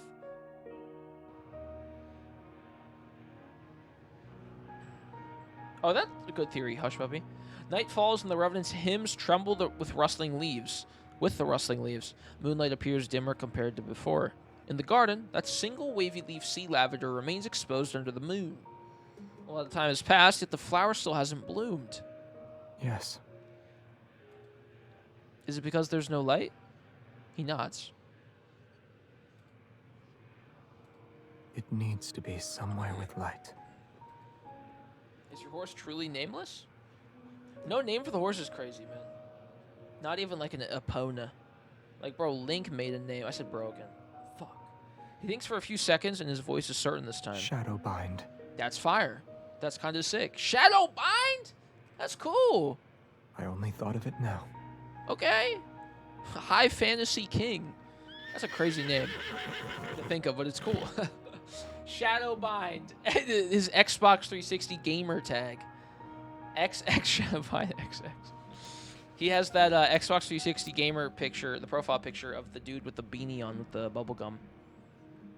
Edgy ass fucking name, man. I try to stroke his mane, he nuzzles my palm this time. Yeah, I'll stroke Xavier's mane. I'll stroke it. After our first horseback ride, he disappeared because he was tired. Mm. Do you want him to take you on another ride along the riverside? That'd be cool. That'd be pretty. I accept his offer, and so we leave the castle. With Moonlight as our guide, Shadowbind brings us down the mountain. The castle and mountains disappear behind us. Wind races through our hair, and dry branches sweep past our ears. We ride past burial grounds and abandoned cities. Fireflies sparkle between blades of grass, and the frostwhite mountain paths wind beneath us under the moon. Shackles, boundaries, cities, and the fate itself are left behind in this rush of wind. Not the cap in lowercase letters. We race into the night as it deepens in charge toward the boundless horizon.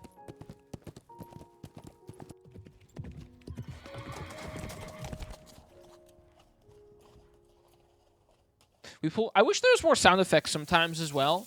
Because, like, if they just did a black screen like that and they did, like, an audio drama for, like, 30 seconds for certain scenes, then they don't need... Then we don't need cutscenes, because then I can imagine what happens. I just wish that that would be a good workaround for saving gigabyte storage and also less work.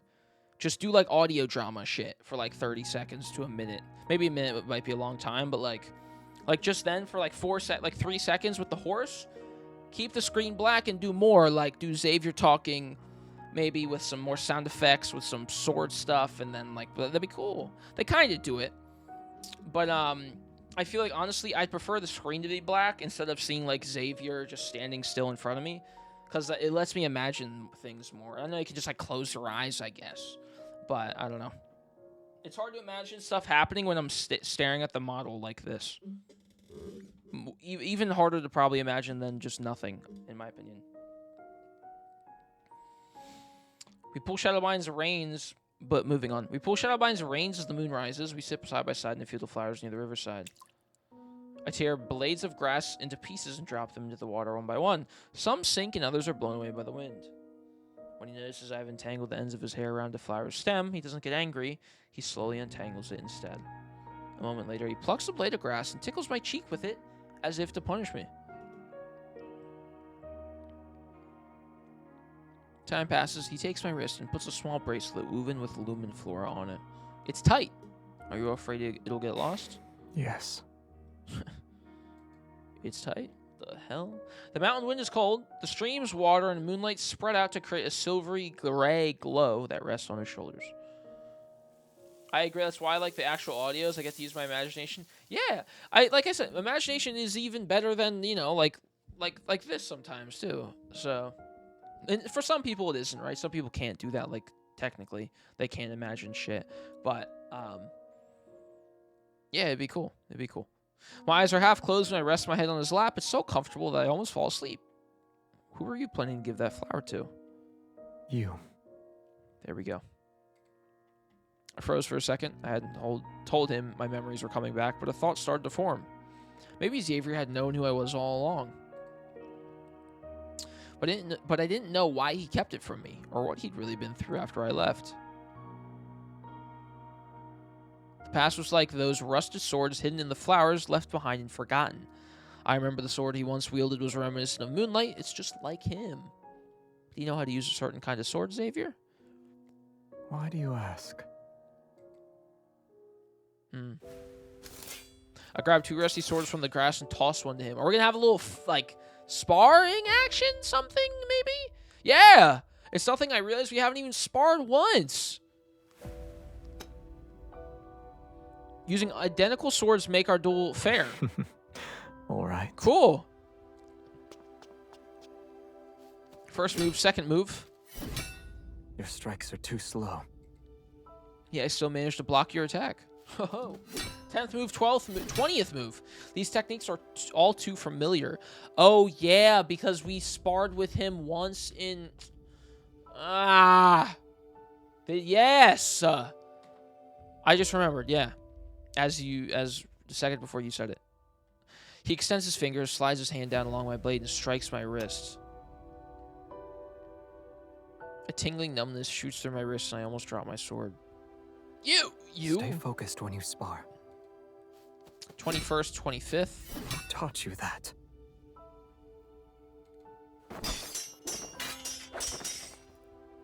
He's distracted. His sword spins through the air after being knocked away. I press the advantage and rush forward. I ram my shoulder into him. Grass scatters and fireflies swirl into chaotic spirals of light as he stumbles. Unexpectedly, he falls onto a flower bed. The tip of my sword pierces the soil near his face. The duel ends with me as the victor. I suppose the prophecy was correct, Xavier. I truly am destined to defeat you. A deal's a deal. The city is now under my control. Instead of struggling, he calmly tilts his head to the side and places his palm over my sword hand. I remember you saying you'd stand by my side. If that's the case, then our sword should be. I want his sword to pierce me. Well, you still haven't told me who taught you that move. You, bro. Oh, I said it again. Oh my. It's okay. You, Xavier. Dissatisfied with my evasive answer, he brings that up again.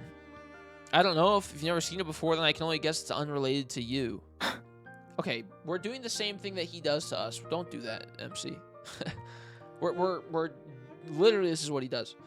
He raises his hand and his fingertips almost touch the blade. He turns his wrist. Before I can react, he flips our positions. Holding my wrist, he pins me down.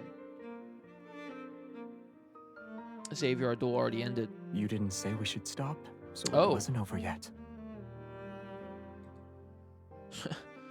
Yeah, he'll spar. Oh, I don't know. I was gonna. Okay, never mind. Ignore me. Instead of backing away, he leans in. His nose almost brushes against my face. I taught you that move. You said your sword should be pointing in the same direction. I also said that soft-hearted individuals cannot become a ruler. It's true. Then how are you a ruler? Well, I guess. Wait, you aren't a ruler. We're a ruler, but. Can I claim my prize now? I thought he was the ruler for a second because he's the king, but he's not. Well, he was, I guess, at one point as well. I push him away. I'm about to stand when a kiss suddenly lands on my forehead. Oh, shit. Also, look how tall he is. You'll hit me if I do Look at that? this. This is so funny. It's like I'll do it more MC's often, perspective. It's literally I his won't chest, fight man. back. Like his head is cut off.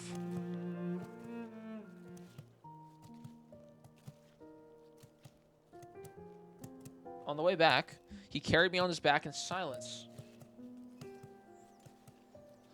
His figure seeming to hold up the entire night around us. He's willing to tell me stories about his past this time.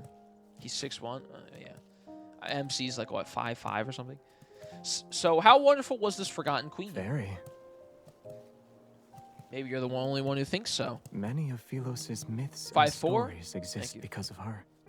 She issued an order that forbade anyone from entering that man-eating forest. She offended the entire council of elders. Okay. Sacrificing yourself is a simple matter. Bearing condemnation while walking into darkness is not. Perhaps the Mad King who's condemned by all is the person who can save Philos. Remembering the rumors I'd heard from those little revenants, I gently tapped him on the shoulder. The book said he refused every marriage proposal sent his way. Is that true? What do you think? Holding back a smile, I run my fingers through his hair. I mess it up before slowly combing my fingers through it to make it neat again. If this tree of life doesn't exist, will all of us be unable to return? I catch a glimpse of the fleeting sadness in his eyes this time. I.e., if everything must fade away, then I wish I could stay in this moment forever. He's taller than you? Well, yeah, obviously. I'm 5'9", dude. What the fuck? I don't give a... We return to my room after walking through the moonlit corridor. The firelight gradually dims. Its last ember casting a gentle glow on his peaceful expression. He leans down and kisses my forehead once more. Thank you. Don't overthink. Oh, sorry. Rest. You'll feel better soon. You hate tall people? That's fucked up. Why do you hate tall people? They can't do anything about their height, let alone you couldn't if you're short. Who cares? 4'10", bro? Who cares? Height, it doesn't matter. If height is such a, like, if you're self-conscious about height, then trust me, no one cares. And people who do care, just don't worry about them. You know, it's stupid shit. Okay? You got, if you're 4'10", it doesn't matter. Throw some platforms on if you're really worried about it. But if you're not, then, hey, that's fine. Don't matter. That's my opinion on it. I don't know. I think people who care about their height, like, there's nothing wrong with feeling self-conscious about it, but, like, at this, like, I don't know. I think it is stupid. I think it's a bit childish, but that doesn't mean the people who think that are, like, immature, right? Because a lot of people are self-conscious about their height because they've been made fun of it. So that's not really your fault if you've been made fun of for it, but, like, I don't know. I don't know. Don't worry about it. It is whatever. You can't do anything about it, you know? And when you open your eyes, 4'10" can go where 6 foot can't. That too. That too. That too. It's more like I've never looked at it as adult. Well, that as well as something like, you know, I can't really say that. I can't say that that's stupid to think that way because, you know, that's also, you know, I can't relate, so I can't be the one to say that that's dumb. That makes sense, though. Yeah, that's like a very valid thing to be self-conscious about, but. So, yeah, I guess I can't really have an opinion on it, but that sucks. But, hey, you are an adult, so fuck those people who don't think you're an adult, you know? Like, you know what? That is annoying as fuck, yeah. That sounds really annoying, but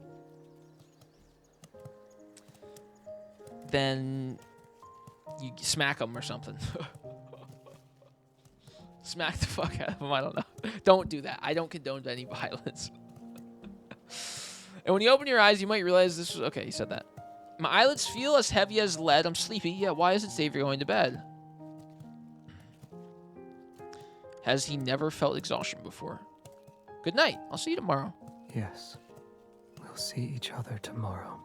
Yeah, the crown is really cool. Plateau boots? Yeah, platforms. Platforms work, too. Nothing wrong with some platforms, man. When you return to Philos, but they're a pain to wear, so. There, It's a temporary Will you be thing that angry fixes I it. deceived you again? Yeah, I have a bad feeling from it as well. Let's see, I'm not there. Will he be angry? Oh It's no. a spaceship docked at the northern edge of Starfall Forest. It should still be working. Hmm. Coordinates have already been inputted into the navigation system. You can leave if you want. Interesting.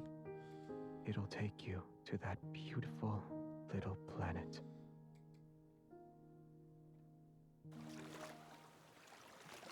Hop on a pogo stick? Yeah, that's true. When I wake up again and I feel a boat swaying beneath me, I'm alone. He just sent us off. An elderly ferryman sits at the stern. There's a dull ache in my heart. My memory is a blur. I don't know who I am or where I came from. I look around the river, cave, rocky shores. Everything is unfamiliar to me. Where am I? Who are you?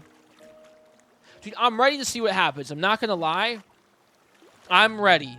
This is a long-ass myth. Keep it a buck. I'm almost 3 hours into it. Because I'm obviously reading it out loud makes it longer, but I'm ready to see what happens. I look at the ferryman, I feel like I know him, but I can't remember who he is. Once you cross the boundary between life and It's death, getting really good, but... the rest of the journey is yours to walk alone. You know, I'm getting impatient. For some reason, I'm clutching an oddly shaped fragment. It emits a faint glow in response to the energy flowing from my heart. The boat enters a narrow cave passage. The sound of water droplets echoes and strikes my ears. Before long, the boat gently runs aground. It rests at the shore before a hazy halo of light. Everything is immersed in this soft, gentle radiance. Motionless, I stand where I am. I kind of suppress the feeling that behind the light lies an invisible force. It's drawing me in. The faint sound of the wind approaches from a distance as if it's coming from the entrance to another world.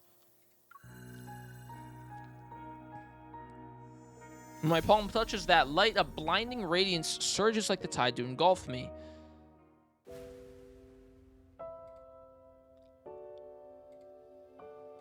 When I open my eyes again, I find my... Holy what the I wasn't expecting this. What the fuck? There's no sky above and no earth under me. The world floats in a sea of consciousness. Holy shit. What the hell? The air is moist. This is Elden Ring.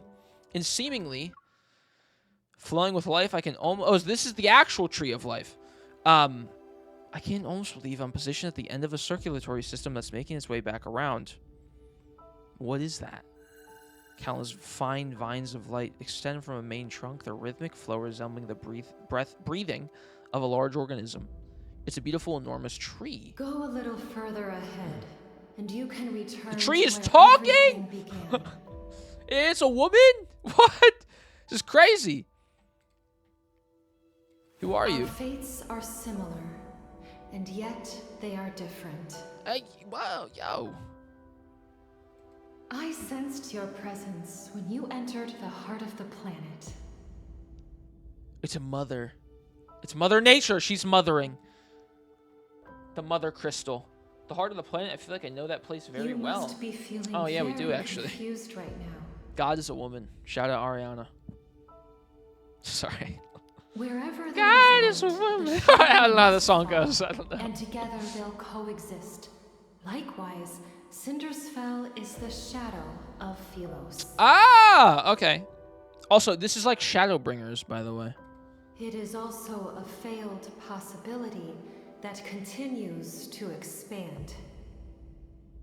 When there is shadow, there is also light or something. Is that what she said? It's crazy. So Cindersfell is heading towards its destruction. Too, why am I here then? So yeah, it is like a purgatory thing. The shadow of Philos. So yeah, it was. Yeah, it is interesting. That's cool. I was kind of right. Just like Sorta. how you saved Philos, you possess the power to save the city of Revenants.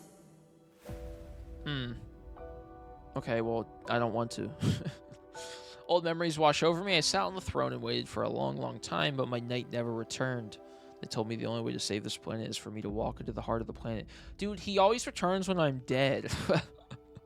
Or when I'm about to die. But if I willingly become nourishment for Philos, then why do I still feel pain and loneliness? Was I not prepared to be sacrificed? Was I waiting for someone to find me? But this time I refused to repeat the same mistake. I refused to be Philos' salvation. I refused to... Dude, my arms are so sore I can't even move them that quickly. Oh my god. But yes, really slow movements. Slow movements. There we go. The Chosen One is nothing more than a tool for selfish people who want to keep their immortality. Yeah. Be it in Felos or in the City of Revenants, it's all the same.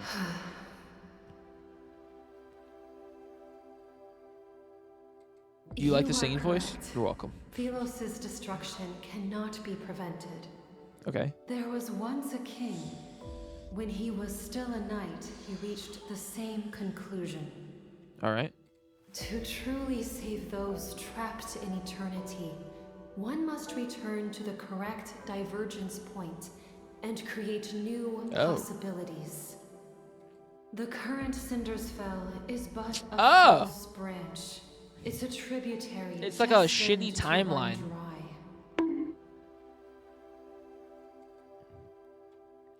So it's just so it's like, okay, so the tree here is also like kind of the timeline, right? So there's the main branch, and then there's the like the line, and there's like the other ones that are like, going. So we're on the one that's like kind of in its own little place, so we don't want to be on, I guess. Are you talking about going back in time? Yeah. Oh shit, this is some fucking multiverse shit, man. She lets out a soft sigh. The two of you chose different methods to save the planet. Oh, okay. Neither was right nor wrong. Doom timeline. Back to the Future. Yeah. But salvation should never be achieved through sacrifice. Shout out Sephiroth, FF7. Gosh, not shout out Sephiroth. What he did was bad, but, that bitch should hear it. That motherfucker should hear that sentence. The path of backtracking is dangerous. Success is far from guaranteed. That's also true, chat. If for video games, if there's a lot of backtracking in a video game, it's not good. It's boring. I remember him bidding me farewell in the empty palace. His lonely figure walked away from the royal court. From that moment, the two of us and the planet we inhabit created different tributaries of fate. The ether core within you shares the same origin as this planet. Its power okay, well that is from the depths we kind of of the know. cosmos. Not about the planet, but about us. Makes sense. The protocore will mend the fractures in this world and allow that eternal city to become a reality. Alright, sick. Before its power is depleted, it can grant you one last choice. You can return to the divergence point he created. Oh, okay. Well, here's remain in this false Felos. Everything is in your hands this time. However, I must warn you. If you choose to return to the past, this world will immediately collapse. We either go to the divergence or remain in the false Felos. So if we go to the divergence, then does that mean he still goes off and does his own thing? And he gets bad ending? So what, we lose him, or we both or we both die together? Felos' fate might find a new hope. Or it will march okay. Well, there we go. Irreversible destruction once more. But the divergence point is where they both did different stuff. So if we go back, then he's going to go off and do his own thing. He's going to die himself, though. No? Does he ever find another possibility? Oh, gotcha. Okay. It gives him a chance to go back and do the... Oh, okay. Sorry. Thank you. Even you shall become an unknown variable. Got it. Have you decided? Well, we have only one. The game gives us one choice. I want to go back. Xavier retains the memories. Okay, yeah. In the boundless passage of time, eternity is nothing but stagnation. And existing in such a state is meaningless. More importantly, Xavier shouldn't be trapped in that darkness. So we go back.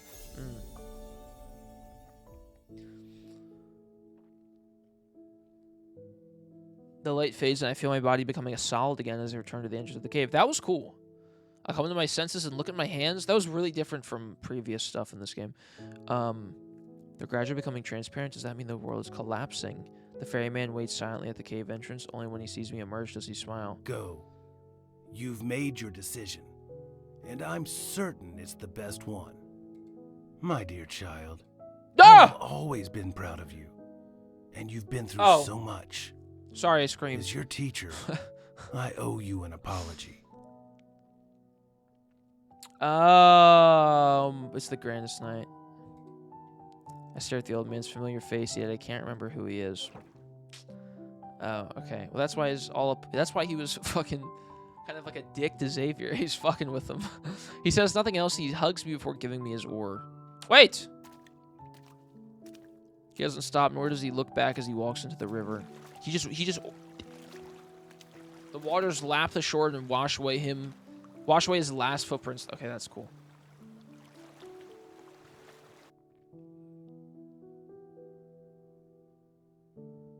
The small boat rocks back and forth as it sails along the inky black river.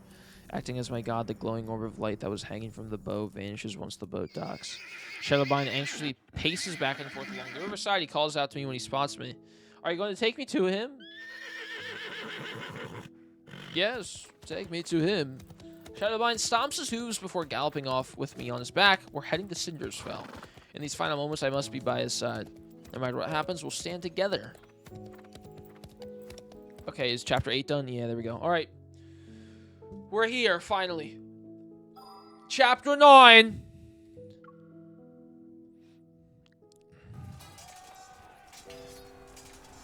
The big one. Wind sweeps across the wasteland. The sky is drenched in a blood-red light. In the distance, battle standards lie in the mud. Revenant knights stagger between mounds of corpses. No one knows when the horns of war sounded. On this night soaked in unnaturally bright moonlight, the Revenants are reminded of the great battle that destroyed Philos. The king who destroyed Philos is the sinner who destroyed eternity. You decided to face me alone. Shall we make a bet? Let's see if these people you're trying to save, in spite of your tainted reputation, believe in you or me. All survivors of Philos, your former king has rendered your sacrifices meaningless! Hordes of Revenants walk. They drag their stumbling feet as they approach the city walls step by step. Broken arrows and spears lie scattered on the ground. Meanwhile, he's encircled by thousands of Revenants. Does he 1v100 them? Countless spears are thrust toward him. Countless blades slash him. The Revenants have been consumed by their hatred and despair for too long. They need a living sacrifice to pay the debt they owe to the dead. Yet Cindersfell was never meant to exist. It doesn't belong to the living or the dead.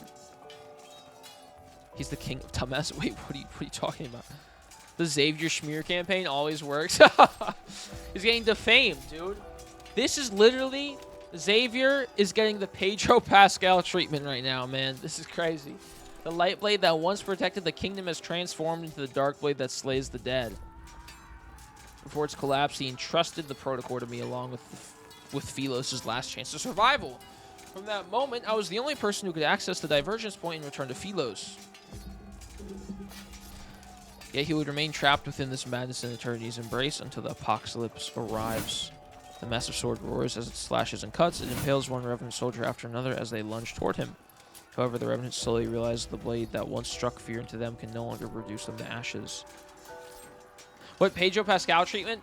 Okay, well, there's like this like weird Pedro Pascal like hate smear campaign going on Twitter with big Twitter accounts and like I guess incels because of like how he acts with his like co-stars in movies and stuff or whatever. It's, if you haven't seen it, then good, but it's just like stupid shit. Either way, people dislike Pedro Pascal because he seemingly is a good dude, but he gets kind of handsy or vice versa with his co-stars. Consensually handsy. Like, they're both married.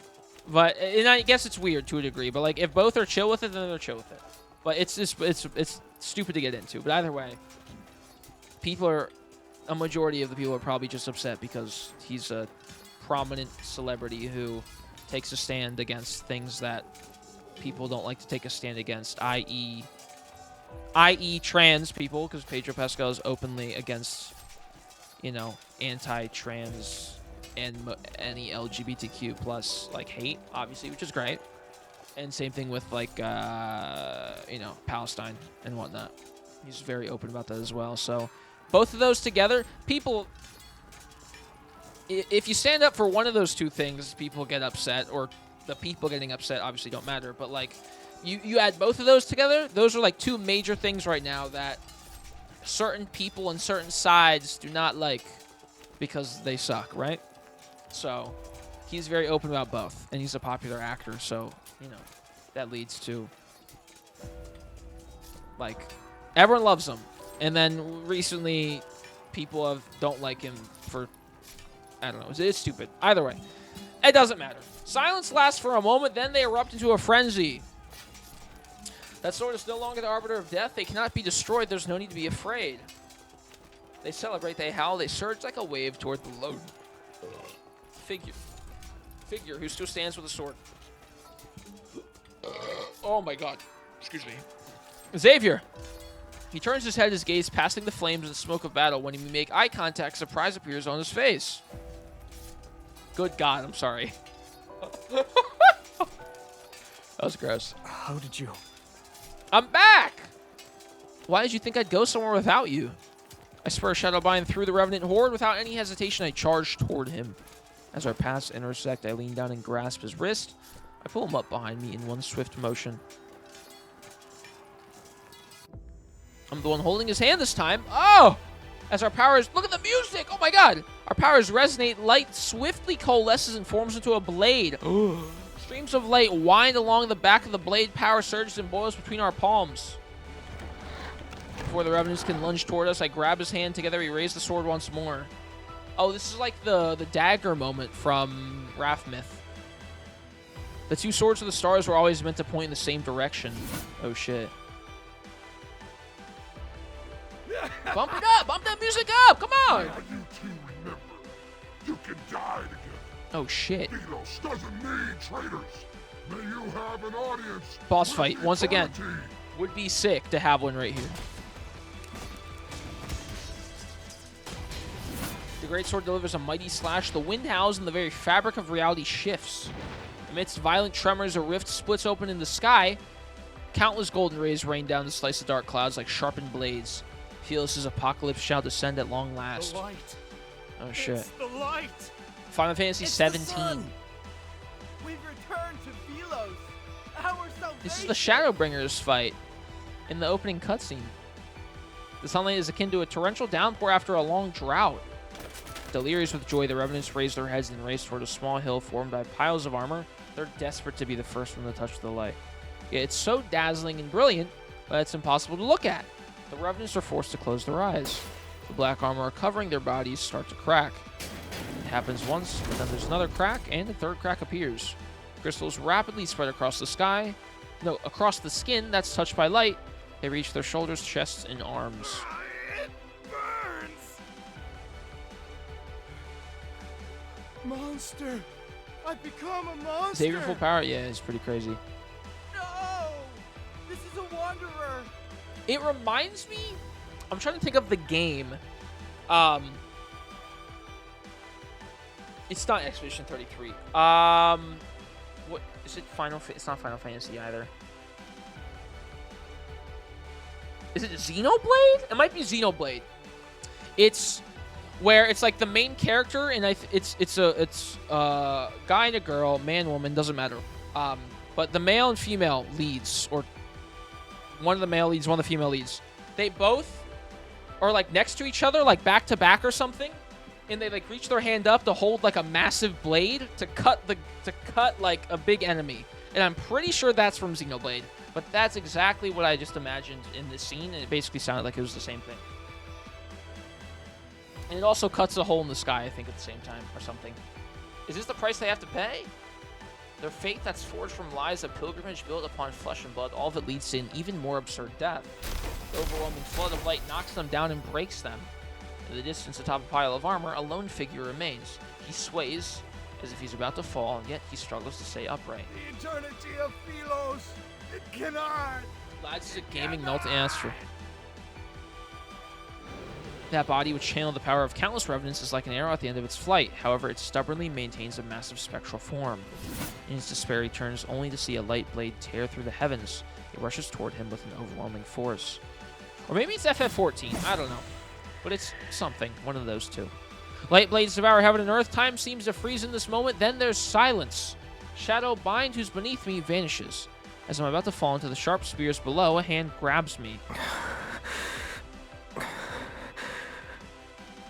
Xavier! The radiance of the sun and the moon emanates from his body, yet the heavy blade in his hand can no longer be lifted. The world falls into silence. Only he and I remain. He kneels beside me. He silently looks at me. He opens his mouth as if he's trying to speak, but he can't utter a single word. I realize it's the first time he said my name since I arrived in this world. It's been a long time. He wipes away the tears from the corner of my eye, yet more replace them at a quickening rate. I understand how he can laugh while saying those words. The most important person in my life left me for a faraway place. I thought he would never return. The days we spent apart grew longer than the days we stood side by side.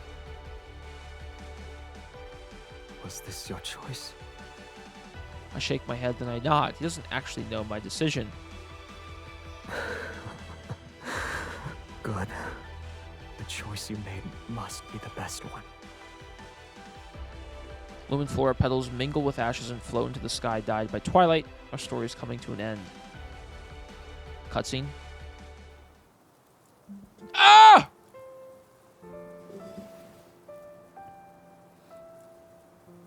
This is so Final Fantasy core. What? Square Enix. You said my shoulder was cold and a hard pillow, and yet you slept for so long.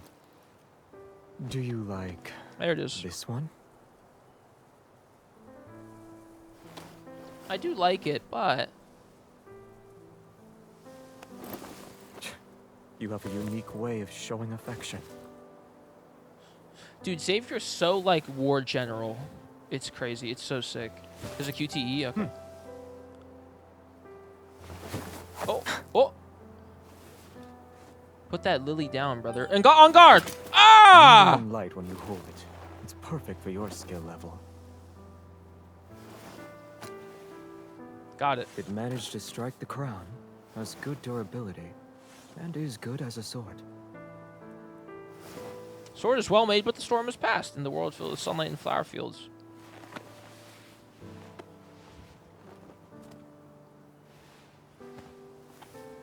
We don't need it. Oh, they're gonna do the little thingies with their hands? Is that this? Looks like you've been enchanted. You miss it already? Of course not.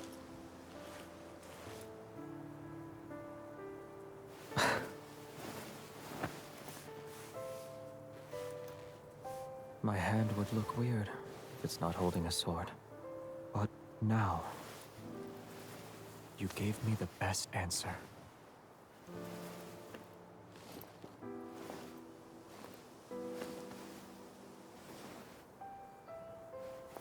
Looks like a bird's tail. Sunlight and flowers the bracelet's are too beautiful. peaceful.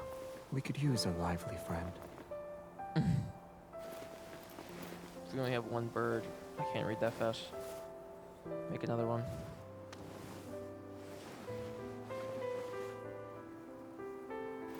Aw. The black armor with the pretty flower thing is so cool.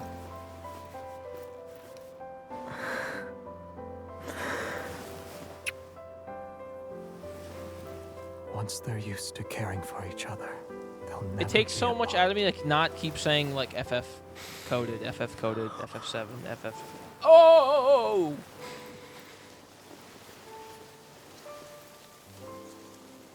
Oh! Oh!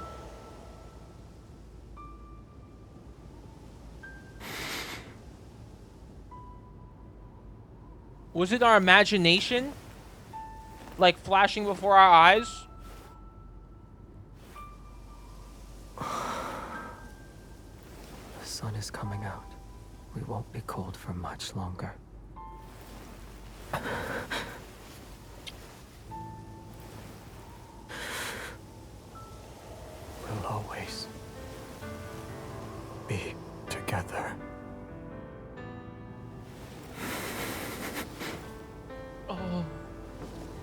Oh. Oh! Cinema!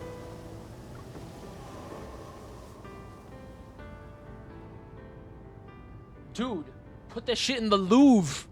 The Louvre. Put it in the Dude! That was awesome!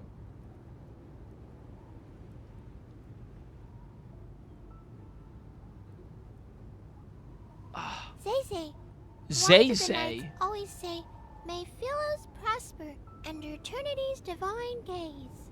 Is it because we have very, very long lives? In Philos' oldest historical records, eternity doesn't God, he looks refer so to different one's without the lifespan, without the long hair but now. rather It's the so weird. stories of humanity. These tales are told by both the living and the dead. The living gather the embers left by those who have passed away. The footsteps of the dead echo in the dust. Their stories shall be recited by poets and told by travelers around a campfire. When their names are spoken once more, only then will their unfulfilled ambitions, unexpressed love, and unsolved mysteries transform into stories that are passed down for generations. And to endure the test of time can be seen as a divine miracle. Eternity has always been about stories that can immortalize humanity's joys and sorrows. Interesting.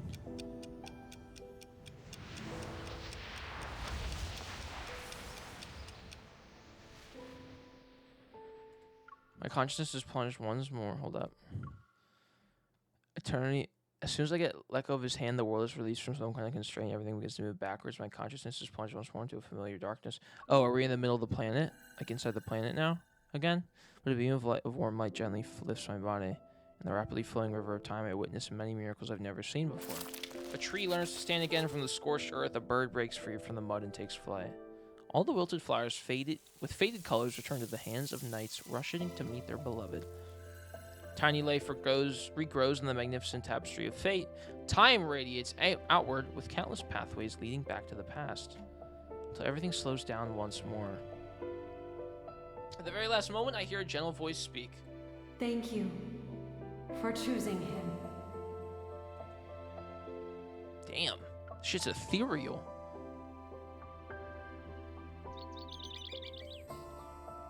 Oh, I haven't seen this splash art before. Outside the castle, the sky is clear and the air is crisp. The surrounding landscape sits in silence. The skylark's song drifts down from above. This day is no different from yesterday, just like countless other days that have slipped away in Philos. The small boy kneels amongst the wildflowers. He struggles to lift a sword that's taller than himself. You had a selection of weapons Mother! before you. Why did you choose the sword? Who is that?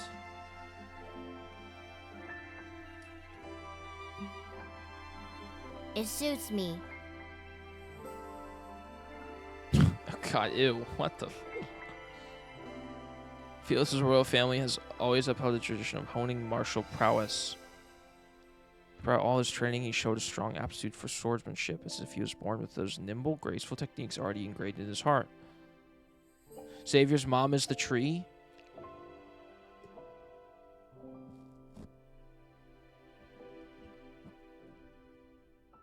Oh my god.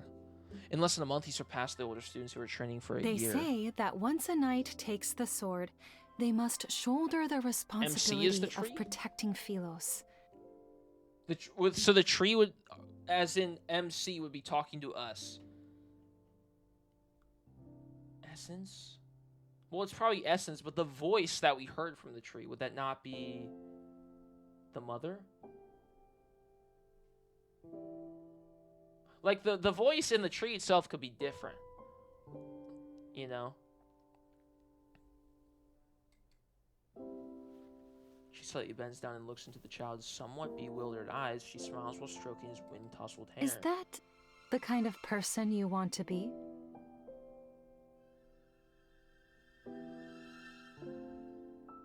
The tree is his mother. Okay, well, yeah, that's what I agree. He follows his mother's gaze towards the corridor. He's lined with shining golden portraits of past Philosian kings. Should I? Predetermined answers aren't what makes us human. It's about embarking on a journey to find answers, even when you already know them. Even I don't know what kind of person you should become. Where can I find that answer? She holds his hand for a moment, then she lets go and leans down to straighten his wind-ruffled collar. Go to the paths you've walked, the people you've met, and the very depths of your heart. The farther you travel on your journey, the closer you are to that answer. Okay.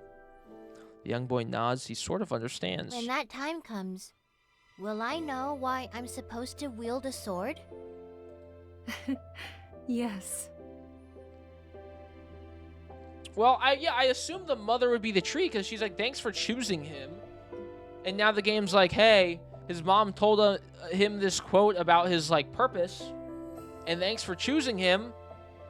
The reason the tree would say that is because that was his purpose, right? Or one of his purposes. No? Am I wrong in that However, pathway a sword to is my still thoughts? a weapon. It can and will harm others. Knights wield swords for their king, and kings wield swords for their country. You shall have peace in your heart only when you wield your sword for the choices you've made of your own free will.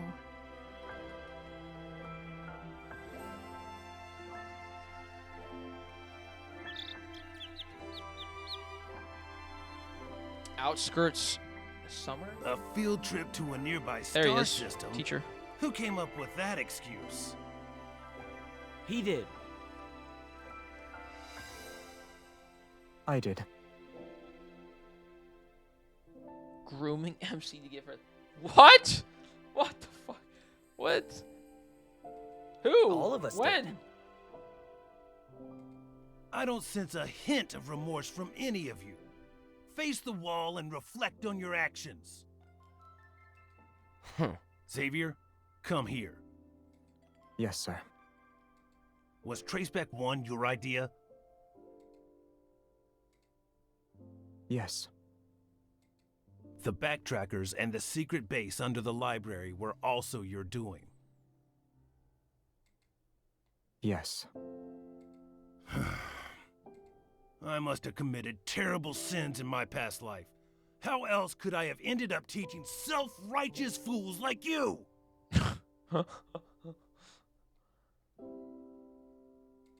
Wanderers have gnawed this planet inside out. Why are you pretending you can't see it? It's not your turn yet. Shut your mouth. Stubborn old fool. Oh, Jeremiah. The kingdom will not capitulate to anyone. I'm kind of into the teacher. Not I don't even think its that's crown a prince. weird sentiment. Manipulation? Dude, MC was not manipulated into giving her life for Xavier at all. MC could have picked. Just because the tree was like, hey, this is something happening, doesn't mean she manipulated or groomed. That's totally not what that means. Especially when MC's grown. You can't... That's not how that works.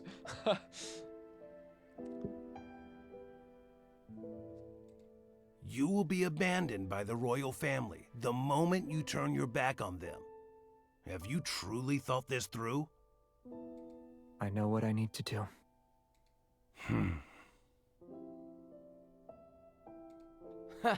I guess Xavier thinks he's some kind of savior. You're only making these grand statements because you were born with wealth. I said Jeremiah. Oops, that's Isaiah. This has nothing to Jeremiah. do with you. Your jealousy's the crown prince, Oh! while you're nothing but a forgotten hooligan from a branch that... Oh my god. Eat it! Cook him! Cook him! Oh, I see. Is it because you lost to him today? Oh. Eat him up. Spit him back out.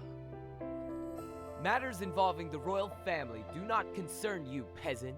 You have no right to criticize us. Isaiah, I'm gonna kill you. I'm gonna kill you. You...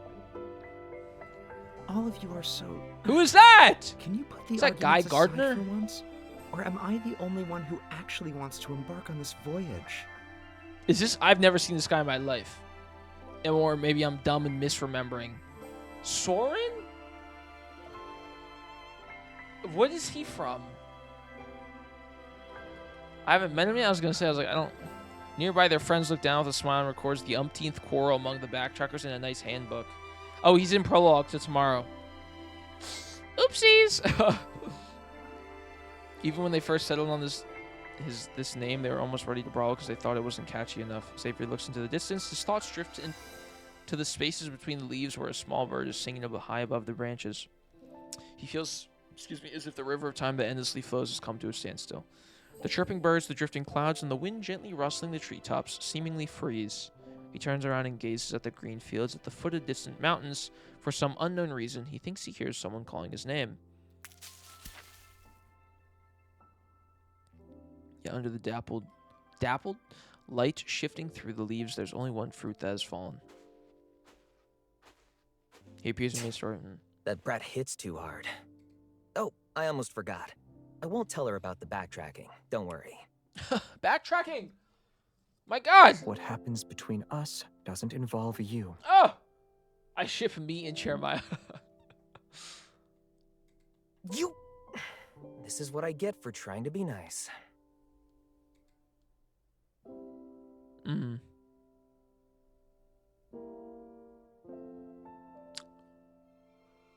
Oh, there's a lot of shit going on still. While I was resting in Silvercord, I heard them singing stories about you. You always worry that you aren't doing enough. But you're a good queen. You always will be. Yeah, he must have retained the memories, surely. Because he always does, no? So, like... Especially that right there, I feel, is a giveaway. Oh, my God. Outer space. Is preparing for launch. We'll be traveling to a universe that remains unknown to us. Does this connect? This connects to the main story, dude. No? Right?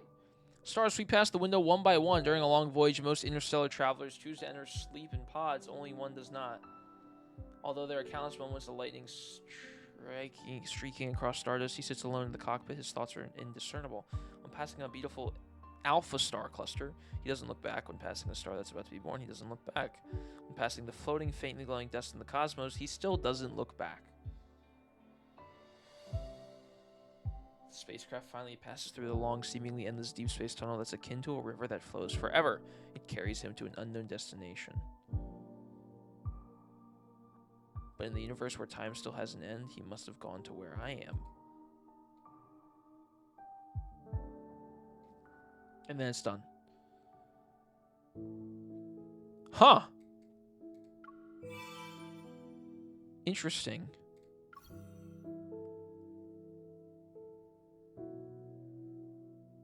At the end of their story, they left behind no goodbye, no traces. But some say they can still hear the night wind and galloping hooves, as if the two are still riding side by side. Eternal Bound. That's a fire-ass fucking prefix personal title. So...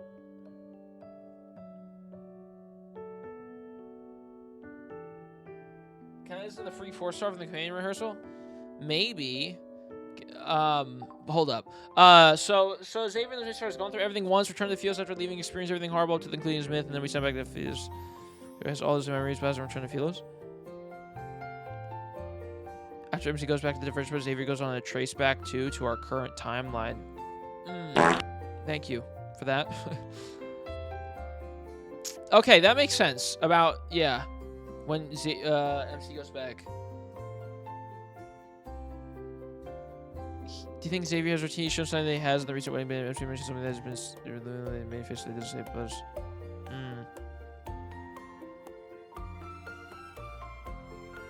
Interesting. Well, the ending was really good. I liked the beginning, and then the middle part was kind of like, you know, your romance stuff, the build-up, right? Definitely was kind of slow, in my opinion, but the beginning and end were great.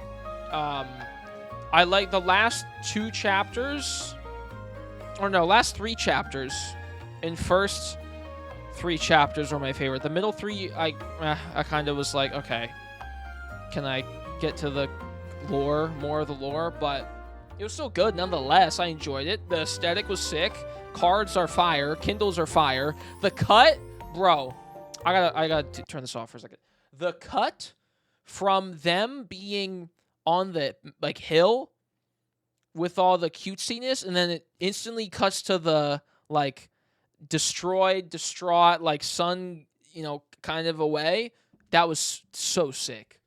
That like gives like needle drop vibes in a movie where it's like playing music, and like the song hits like its climax, and then there's like a sick cut or like a battle that starts. That reminds me of it. Or there'd be something really cute happening, and the music is all like cutesy, and then it has an instant cut like that, but the music then goes away. I don't think it did that exactly, but it was very similar. Of like, oh, this is so cute, like everything's gonna be okay. Boom, like it fucking hits you. I'm trying to think of an example from a movie or a game that's done that. I think, Expedition 33 does that.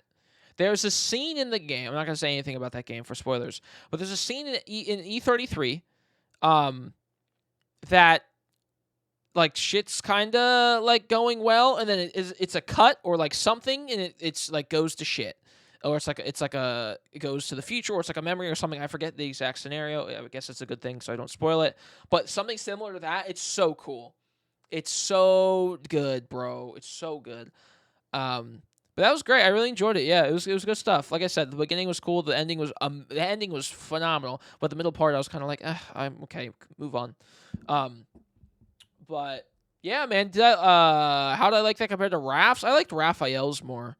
But that's just because I like Raphael. Raphael's my king. But like, I liked Xavier's more in the sense of like it being different. Xavier's felt very new. A lot of new stuff. I did Lightseeker already, and I haven't done Prologue to Tomorrow, but it felt all very new and different. Raphael's was like new, but it was like, okay, this is kind of just, like rehashing stuff we've known about or haven't really known too much about. So, like, it was kind of very similar, but it was still cool. But Xavier's definitely was way more refreshing, where I'm like, okay, this feels like this pushes forward the lore for Xavier more, I feel, and even maybe the main story, than maybe Raphael's as a whole. I don't think that's, like, a hot take or anything. But I like Raphael's more because I'm just a Raph guy. But the Xavier's was fire. Perfect. No complaints other than the middle part. Gas. I had so many comparisons from other games, so many moments that I could like picture in my head from other games. That really stood out. It was really cool. But they are both phenomenal. Two goats can coexist. Because at the end of the day, chat, I'm a guy who loves story, and I've never been a big fan of alternate universes in games because I like continuation and I like continuity. In any media, games, comics, movies, whatever, I like continuity a lot, and I know that can lead to shit shows for a lot of things, like Marvel, for example, recently. But I love continuity, so it kind of feeling like it continues stuff, and it could even play more into the main story compared to like what Raph's was. That's why Xavier gets an extra point in that side of it. Because I know, like, being someone who likes, I really like continuity, and then I play Love and Deep Space, like, I know this game isn't the best with continuity. It has a lot of stuff that's like in different timelines. It all bounces around, so it's very like pieced together, piecemealed, and that's how it's been since the game came out. So maybe this is the wrong place to complain, but this kind of was like a nice balance between a myth being a myth and then like stuff that pushes other things forward. So yeah, it was good, man. I enjoyed it. Any thoughts on what you might see for the rest of the boys on the third myths besides us dying? I think for Zane's going to turn into like a freaking Yeti. And he's going to be like the Yeti, and we're going to be on like a mountain. And we're going to be like hiking on a mountain. He's going to attack us. And he's like, oh my God, Zane, you're so hot. Don't attack me. And then we have really crazy Yeti intercourse on the mountain, and then we die somehow by an avalanche, and it kills us.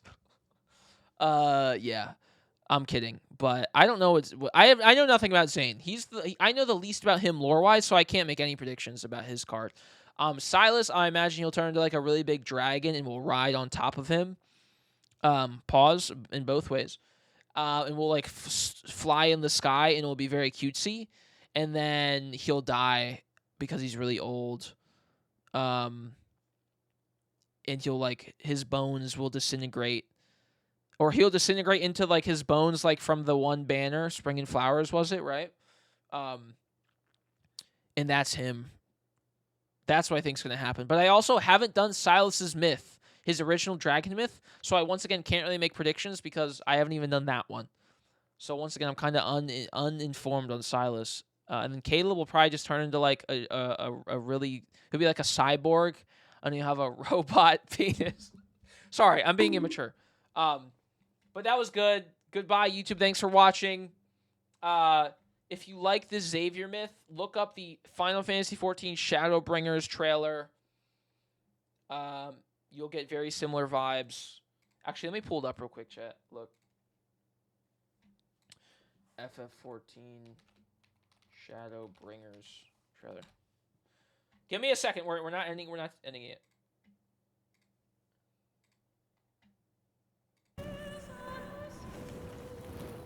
I don't know when we're doing the Silence Myth, but this is what I pictured was happening. Kind of. Not exactly one-to-one, but like it gave a similar vibe. And gone since that day. We're not gonna watch the whole thing. We'll only watch the first like minute. How many years have I waited for this? Ah! It's peak! It's peak! It's peaked! Oh, God, it's so good. For the one that stood alone against the storm. Xenos, my goat.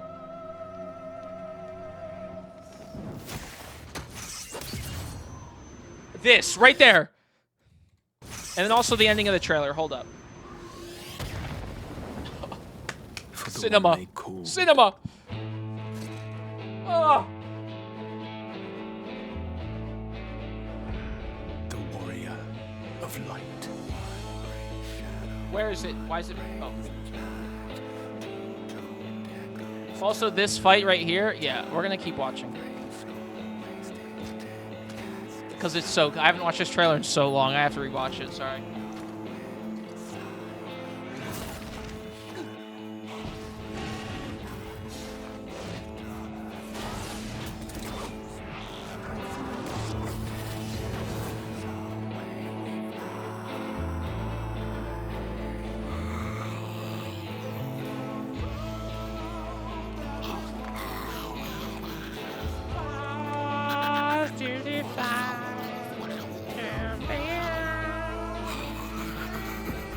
This weird little guy. What is that? We need more little weird creatures and lads. There's not enough. Yeah, see, this is the light from the sky. And this is the priest that we fought at the end. Right there.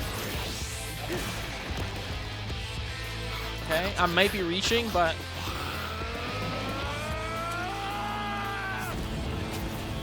Okay, there we go. We can skip it.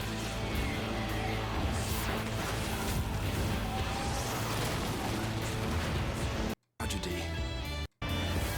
Skip to the end. Because this is like this. This is the sky splitting part. If history must be unwritten, Oh! Ah! let it be unwritten. Jonathan Bailey. My goat.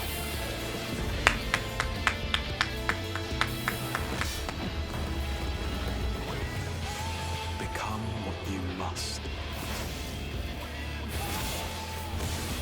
Oh, it's so good, man.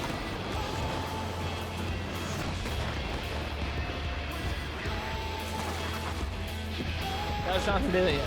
And there it is. The sky split. Oh! So good. I'm getting chills. Oh. The warrior of darkness.